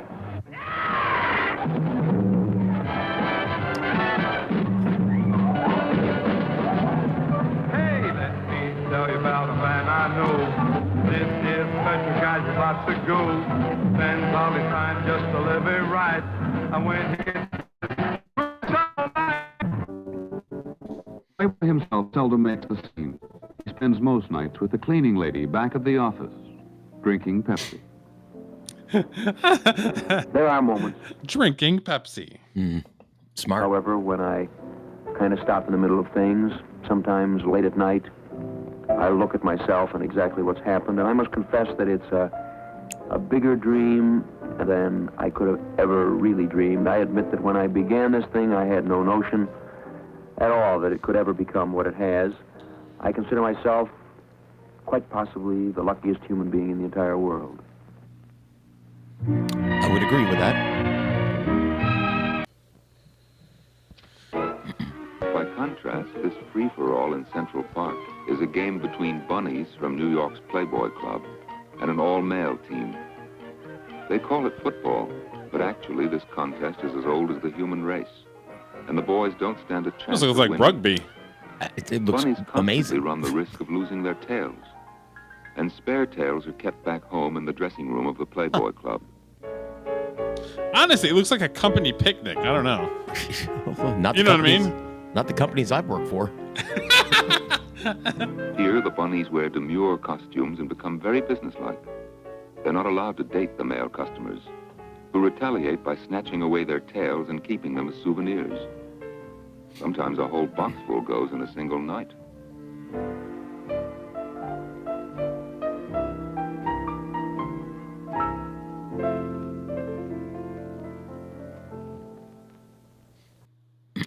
So yeah, that's one of them. Let's see here. What a legend! Oh, I know, right? Okay, this one right here. We'd watched a little bit of the Playboy Penthouse show that he did. Oh, yeah, I loved it. And Yeah. this is part one of it. It's real short. It's just kind of giving an idea. And I think Lenny Bruce was on that same show, but he was like later. I think you see Lenny Bruce like in the background. But yeah, so we're gonna watch this one.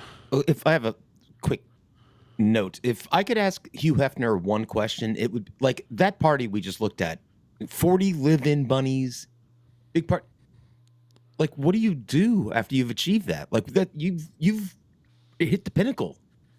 Like, how do you keep going? Like, what are your goals after that? Because I couldn't think of anything. That's like, well, I won. That's.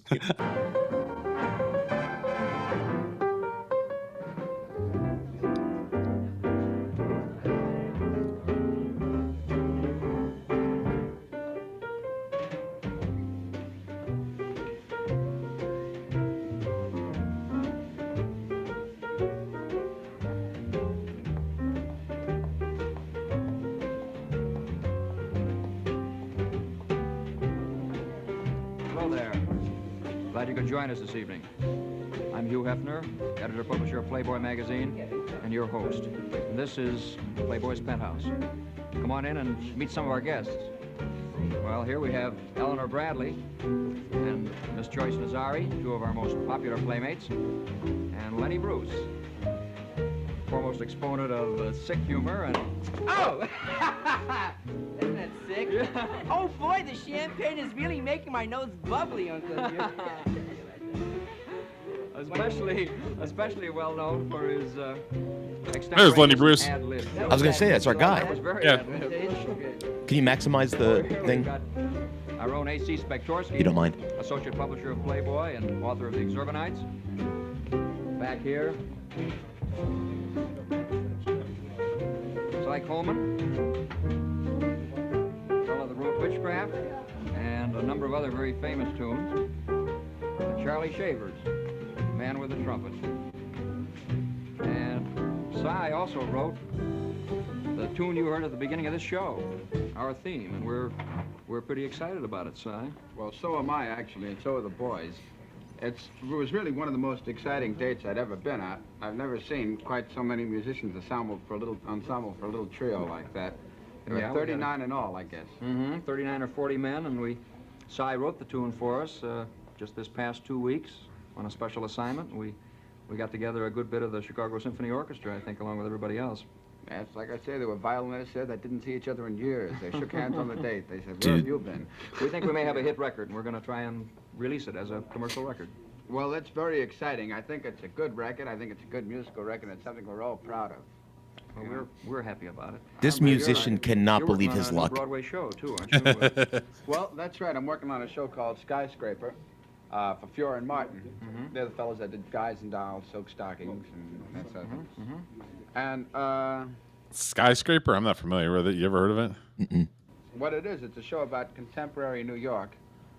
You know, it's, if you notice New York today, it looks like it's been bombed out. You know, everything's being rebuilt. Yeah, thanks. Must be like a local broadcast or something. Yeah, maybe. Didn't go national. What are you drinking?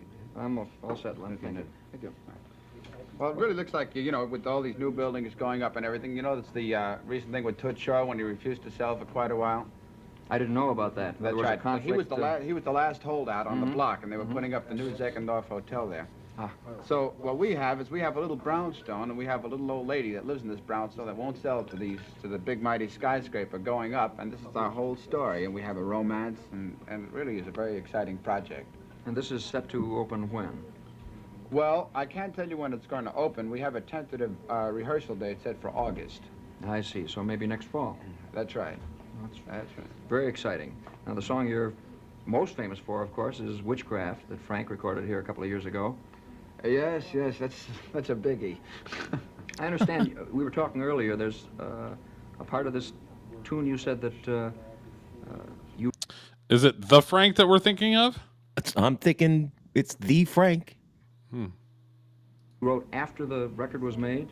That's right. As a matter Frank of fact, Ocean. you know, it just goes to show you that you really never stop Frank writing. Ocean. You notice I'm writing a song. When Frank made the record and it became a little bit of a hit, we said, you know, it felt like it needed a little bit more, maybe just a little verse or something. So we sat down, Carolyn Lee, by the way, who did the lyrics on Witchcraft, and I sat down and we wrote a little, we call it an interlude. It can be used as a verse. We just put it on. Frank never heard this interlude because the record was already released. And I haven't either. Yeah, well, some people do it that have heard it, but it's something completely new to the song. Would you like to hear it? I'd like to very much. All right, Witchcraft. I love that he says Frank, and we all know who he's talking about. Just Frank.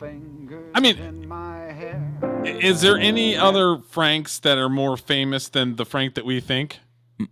No. I don't know of any other Franks. No. I agree.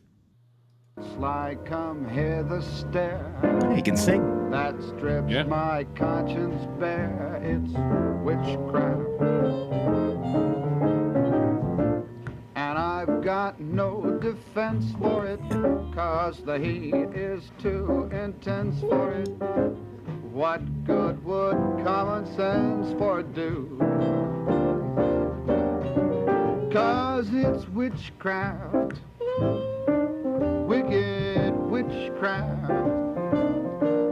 And although I know This must be the greatest day in this man's life. I mean, if he's hanging out with a guy named Frank. Yeah, and all these pretty girls are just around the piano listening to him. It's fucking awesome. Well, and they probably have a production. Okay, so they've got multiple cameras. So they probably have a director. And he's probably like, okay, if he's gonna stay there and he's gonna play him a song, then we'll bring him some eye candy. So girls, come over here and stand over there. And whatever. I'm refusing to let the illusion be broken. I just, I'm sure you're right. But I mean, who's gonna say no? I don't want hot chicks near me. Right? So bring all the chicks, all 40 of them. Bring them all. I got more songs. Indeed, and me proceed with what you're leading me to. 'Cause it's such an ancient pitch, and it's one that I never switch. 'Cause there's no nicer witch than you. Go on, son. Bring it. Shades of old Lucretia Borgia, there's the devil in you tonight. And although my heart adores you, my head says it ain't right to let you make advances. Oh no. That blonde behind him was a knockout, dude. That was sitting on the couch. Holy cow. Circumstances I'd go, but when you arouse the need in me, my heart says yes and Hey, wait a minute. Who's playing the piano now? proceed with what you're leading to. I'll let it slide. 'Cause it's such an ancient pitch, and it's one that I'd never switch. 'Cause there's no nicer witch than you. My heart says yes indeed in me. Come on, arouse that need in me. 'Cause there's no nicer witch than you.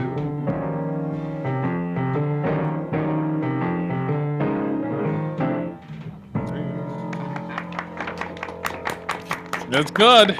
I just found outside that you wrote a song that's a special favorite with me. Don't Try to Change Me Now, which Frank included in his latest album. That's right. That's one of the first songs I wrote. Well, I've written many songs, but it's one of the first, and it's the one that has the fondest memories for me. So I'm glad you like that one, because it's close to me. You do very many things that Frank records. Well, as a matter of fact, I've got a new song coming out that Sinatra's doing. It's called The Best Is Yet to Come. It's a funny. Yeah, we called that. Yep. Just as I was going to do the demo record, but we make demo records, and I sing it and we send it out to the artist, whoever it is. And we happen to send this. Here's the thing: is Sinatra's name was only okay. They called him Frank. They didn't call him Frank Sinatra. No, except for the one at the end. So he probably was worried about Frank Sinatra not liking his appearance on the show. So that's why they kept calling him Frank. Oh, maybe. I would imagine. Maybe he didn't want to give Frank didn't care for it or something. So I think that's why they were just like, we're just going to call him Frank. We're not going to call him Frank Sinatra. Mm-hmm. But at the end he did. Yeah, he dropped it in there. He little name dropped it a little bit, even though we knew who he was talking about. So. I will say Hugh comes across as a very gracious host. Like he's asking this person about him. He's not talking about himself. Do you know what I mean? Tell me about your music. Tell me. It's cool, man. I was born too late. Damn it. Julio, I was thinking the exact same thing. Mm-hmm. There's a lot of narcissists in the entertainment industry. It kind of comes with the territory. Mm-hmm. Sure. You're trying to get your stuff seen. You're trying to get your stuff made. There's a lot of narcissism. So when you see somebody that is just like, hey, dude, show me what you got, man. Yeah. Do it. That takes a lot, because there's a lot of people out there that will take advantage of you, or they won't even shout you out. They'll just be like forgetting what your name is. Like, now that I've got what I want, fuck you. You're in the past. And it's like, bro, that was like a week ago. You know what I mean? There's a lot of motherfuckers that are like that. I attribute it, maybe, this is just a hunch, Midwest people can be like that. And he grew up in Nebraska, I think. Like Johnny Carson grew up in Nebraska, and he's a great host when he interviews people. Grew up in Nebraska and then moved to Chicago. Yep. Yeah. I don't know. So far, whoever said he was a grapist and shit. Far, you keep Hugh's name out of your fucking mouth, because to me, he's a legend. And like I said, you can't deny or whatever, because we don't know all of what happened behind the scenes. Like, who does? You can say that about anybody. Yep. And thus far, the videos that we have watched thus far, I don't see it. I think he's been pretty gracious with his time. He's made it look. There's nowhere else on the planet I would rather be than at that party at that time. It just looks so cool.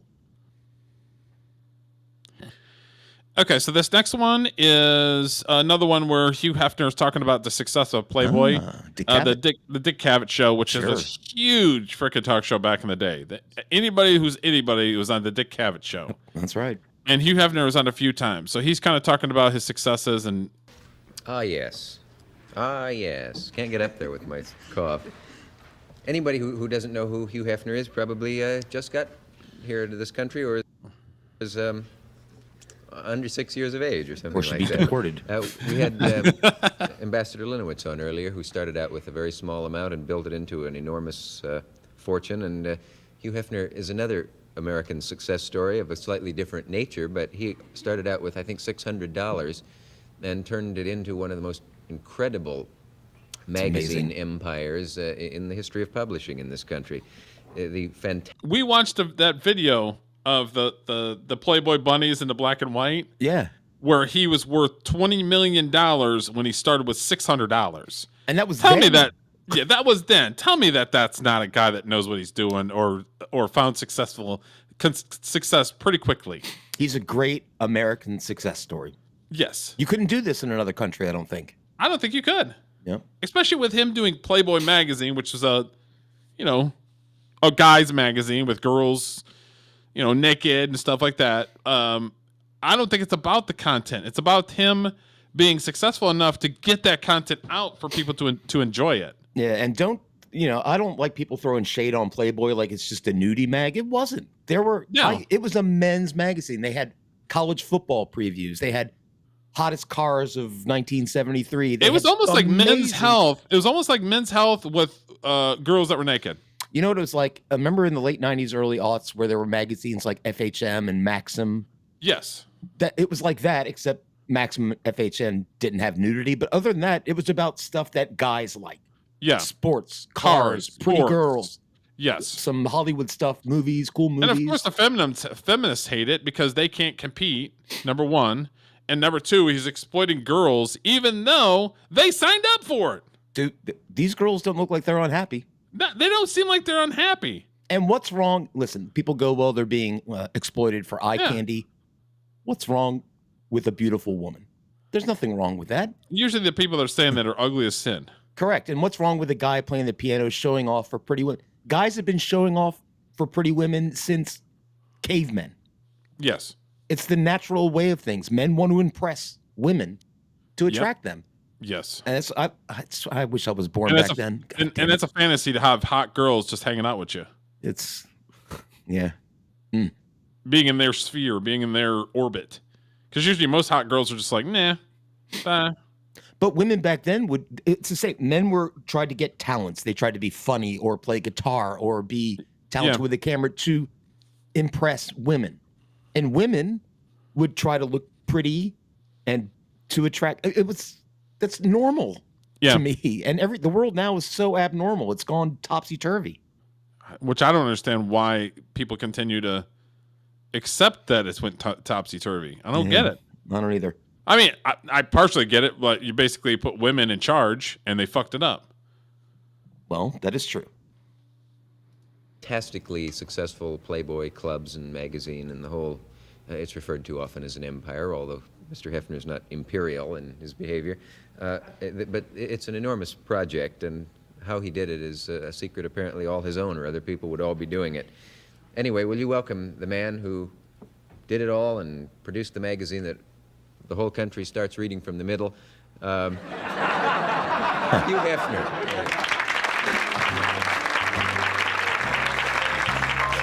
And his fucking pipe. That's like his thing. It's like my vape. Iconic. Yep. Ms. Pius, Mr. Hefner, Mr. Hefner, Ms. Pius. Have you ever wondered if at the size of the monster you created, and looked back on it and wondered? Oh yeah, sure. Could ever have gotten out of hand? And well, sometimes it does. But, yeah, it remains a little unreal. I think when you enjoy what you're doing, and when the success kind of comes day by day, you're never really able to fully, appreciate it. But yeah, it remains a little unreal for me. Yeah. You never decided at a certain day to just give it all up and go into a monastery or anything, have you? Not yet. No? Just checking. If that feeling comes over you during the show, we'll send for some brochures for you or something. How did you, at the beginning, did you visualize the size that you wanted the success you have to be? Did you know where you wanted it to go and how far you wanted it to stop, or did you just decide to start the snowball rolling and see where it No, would... in no way. When the magazine began, as you mentioned a minute ago, I had no money. And I had worked for Esquire briefly, and I really simply hoped to put together a magazine that, because I was a magazine guy and enjoyed editing, and hoped to put together a magazine that I could continue to work on. And I had no notion when it began that it was going to in any way grow into the thing that it has. Yeah. Do you know now who all reads Playboy? Well, you mean statistically? Or, yeah, what yes, groups of sure. people read Playboy? For advertising purposes, all magazines, or most of the major magazines, analyze their audience, so we have a good notion as to who they are. They're mostly college audience and young professional, average age 29, which for a magazine generally is young. About half of them married and half of them single. Mostly, most of the marrieds are newly married. Upper income professional. Yeah. I heard somewhere that you have the most phenomenal newsstand sale of any magazine. Is that right? Yes, I think so. Possible exception might be TV Guide. For any magazine, well, TV Guide is kind of a special kind of area of its own. But even outselling such really vast circulation magazines as Reader's Digest in terms of single copy sale. Yeah. Why is that important? Why is it good to have a big newsstand sale as opposed to... Well, that's where the money is. Is that it? Yeah, one of the problems, as I assume most of your audience knows, the magazine industry in general, particularly since television, has had a lot of problems. And within the last few days, Saturday Evening Post has gone out of business. Yes, and the man I saw interviewed predicted that other magazines would too. Well, a number of other major magazines in the last few years have, and I suspect others will follow. I think that's because TV has taken over many of the areas that general interest magazines have handled in the past, so that the future really is in specialized books that reach a particular market. And the idea of what a specialized magazine is, I think, has changed a good deal. When Playboy began, the limit in terms of circulation of a specialized magazine was a few 100,000. Now it's obvious it's possible today to put out a book. I mean, it's advertising. Sure. Period. Yep. If you can't get advertisers for your magazine, you're going out of business. That's right.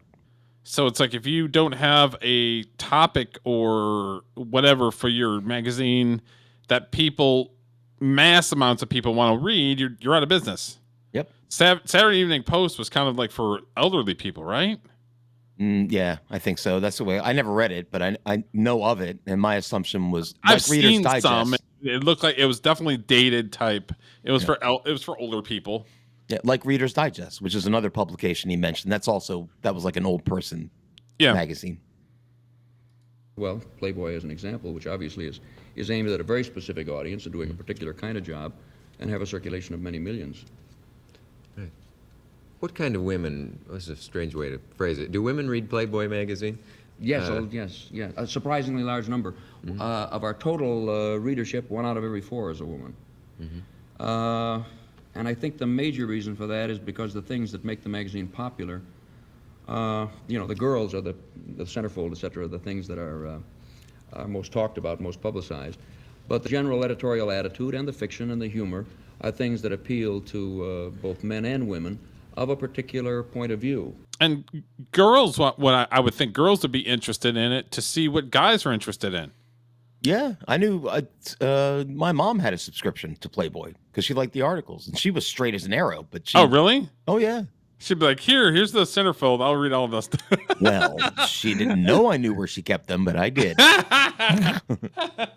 But there were lots of women that, when I was young, I remember, people's moms had them. Just, I don't know. It was like a lifestyle magazine, really. Yeah. Yeah, and you're probably right. People think, because people look at Hustler and then they look at Playboy and think it's the same thing. No. It's not the same thing. Hustler's smut. God bless him. Yeah. Playboy is more like what you were saying. It was like Men's Health with nudes. Yeah. Or, yeah.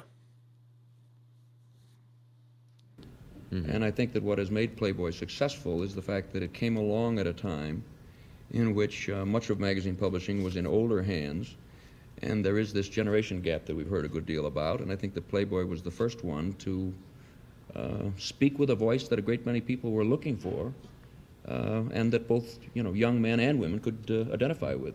Sometimes I wonder if the magazine won't eventually get to a point where you could actually forget about the centerfold and all that stuff. There'd probably be an outcry. I hope not. But, I mean, you'd be amazed how many people, when they first see their first issue of the magazine, don't realize how many respectable authors are represented in there and how good those interviews are that you have with people who are those long interviews. Well, Esquire went through a period, in the early, in the 30s and the early 40s, Esquire had the petty girls and the cartoons, and then for whatever reason, whether they became self-conscious about it or whatever the reason, they changed the book.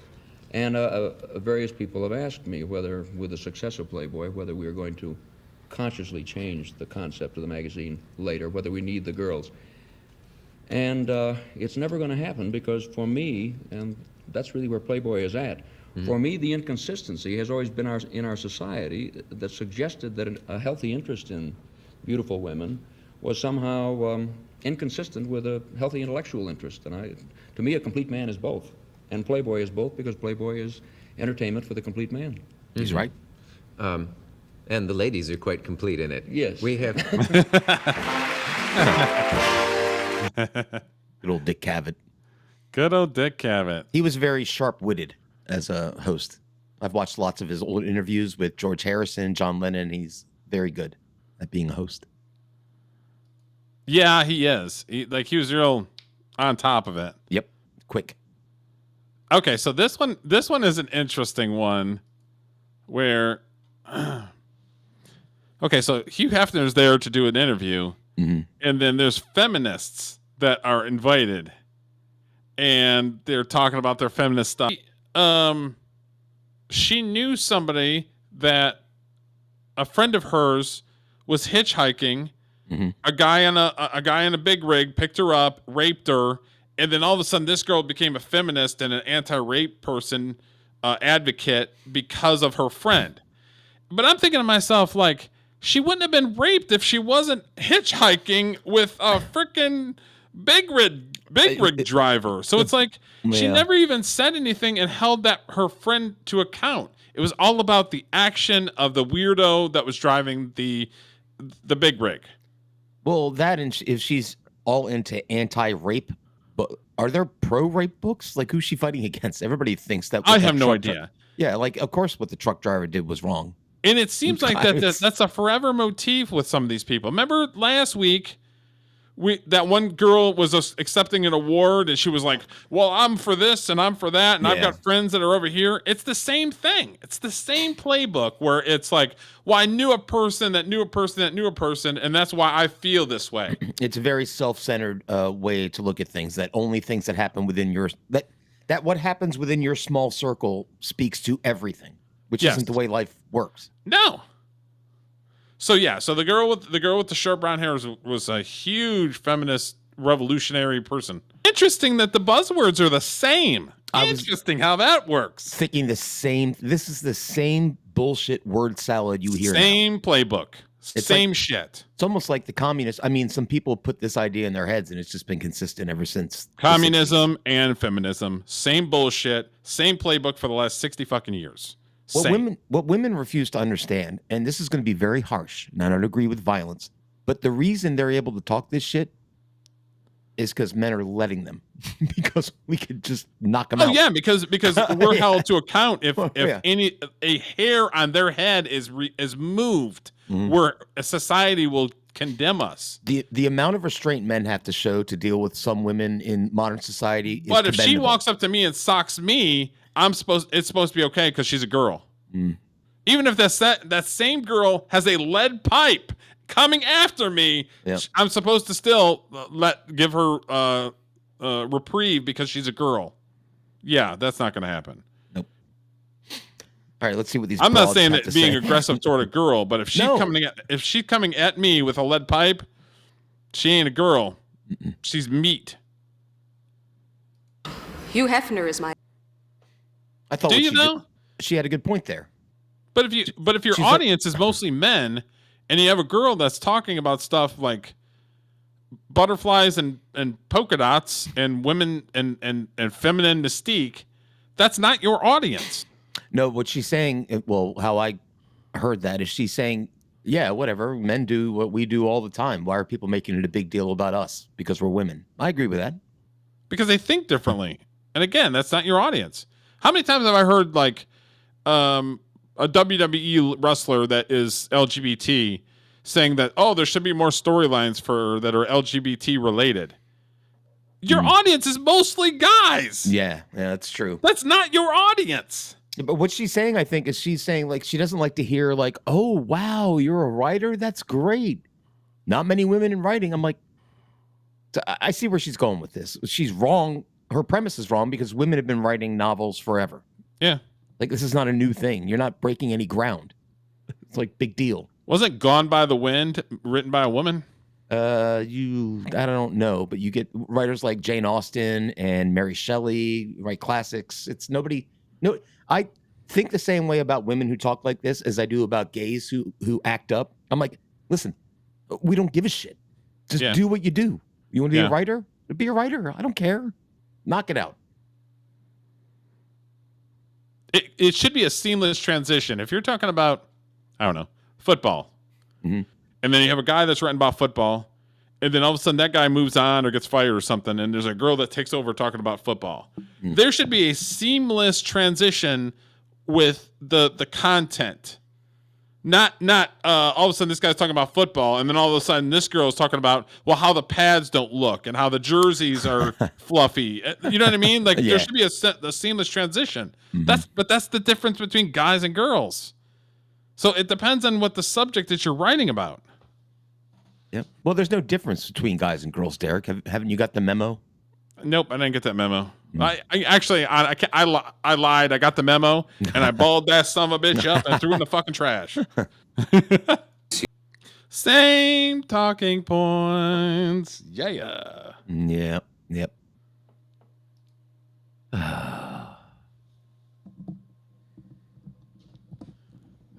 Keyboard, you said there's no sound?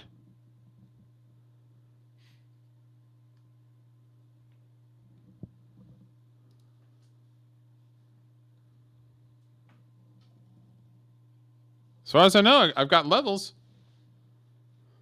Based. Look at these women. They can't believe they're being mansplained. How dare somebody who's a multi-billionaire mansplain us? These women are delusional. It's a shame they have to live through life with those brains. The one girl's a hippie. The other girl's just a angry lesbian. Well, look, it's their right to have whatever view they want to have. I don't have a problem with that. But for them trying to project on all women what they think, and tell the rest of the women this is how you should think, and then in a way they're like, I wish we could be more like men. Well, you're not. Yeah. Well, Hugh Hefner said the same thing. You should be leaning in the fact that you are women. You're not men. Dude, women can give birth to human beings. It's the most amazing thing anybody on the planet can do. Yeah. It's like a superpower they have. But according to these weirdos, it's not good enough. Oh, I hate commies. Hate commies. Grabbing women off the street and forcing them to be in his magazine or at his mansion. No. So is this woman saying that women aren't smart enough to make their own decisions, that men are the reason they make bad decisions? Correct. Okay. Just like Democrats are saying the same bullshit today. What do they say that where it's like the expectation that somebody's too stupid to fucking do something on their own? The soft bigotry of low expectations, I think, is the same term. shit. Like, yeah, it is. Same it's thing. Like, well, but like this woman's trying to say, well, women don't know any better. But if they listen to me, they would know better. Like, if they listen to her, they'd be ugly wearing a fucking weird brown shoe jacket. It was the 70s. That's kind of. It looks like she's wearing the Brady Bunch's kitchen. Here, I'll be misogynistic for a minute. You know what? Here's a hot take for you. Put on a little makeup. She could be kind of cute in like an Audrey Hepburn sort of way. Her facial features are nice. There, I'm objectifying her. What do you think of that? Well, the feminists would hate you either way. It's a compliment. No, there's no compliments, and they're being held down and oppressed. Since when is saying you look nice a bad thing? Like, oh, it's a nice haircut. Well, according to the fucking weirdos, it's bad. Cottontail is degrading. Why would he do that? Why would he even consider putting on a cot? I mean, what a ridiculous argument. When people dress up for Halloween like 6 months out of the year, but that's degrading that they're actually getting a paycheck and tips. I would tell her, I'm like, oh, you're brave? Okay, come to the mansion and we'll both put on little costumes and wear cottontails. What do you think of that? Look, I'll bring the camera so you can the world can see this bullshit. You dingy fucking broad. Jesus. You know what she reminds me of is you guys were watching Elvis movies last night. Is the second Elvis movie where the girl's all angry and then all of a sudden she falls in love with Elvis. It's the same thing where she's all like angry, like, I'm mad. Men suck. Yeah. But I love Elvis. She came around in the end. She was my favorite. She was batshit crazy. Did you see in the chat? I'm like, Julio, stay away from the crazy ones. No. I was mansplaining you. I was saying that's Grace Slick, the singer for Jefferson Airplane. You know, White Rabbit. Yeah, that's who she is, and she's telling these women exactly what I would say. She's saying basically, who the fuck are you to tell me how to act as a woman? You know what I mean? Who made you queen of women? Fuck off. Is she the one that don't you want somebody to love? Yeah. She's saying, she's like, I don't know. Do we like guys that play music? Some people like that shit, and we like to bang too. She must have been like the musical guest or something, right? Probably. She was notorious for she loved some sex. That's what I'm saying. She's hanging out with you. Yeah. I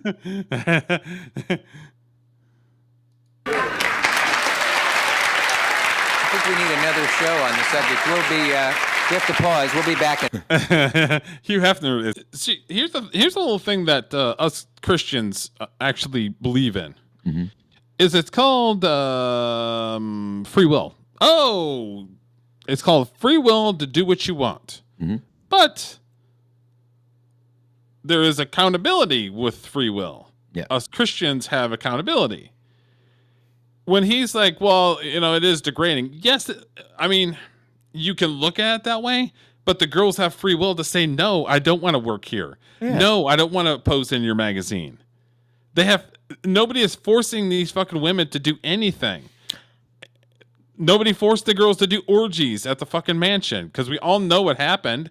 I don't have to show any videos on it. That's a known fact that there was all kinds of parties and orgies and drugs that were at the mansion. I was expecting orgy videos tonight, but okay, go ahead. You see what I'm saying? Free will. The people don't have to be there. The girls don't have to wear the bunny outfits. They don't have to pose in the fucking magazine. Nobody's holding a gun against their head saying, you have to do it. I guarantee you there were plenty of women that Hugh Hefner asked to pose for a Playboy that just said no, and then that was the end of it. There is a girl that I'm trying to get. Okay, so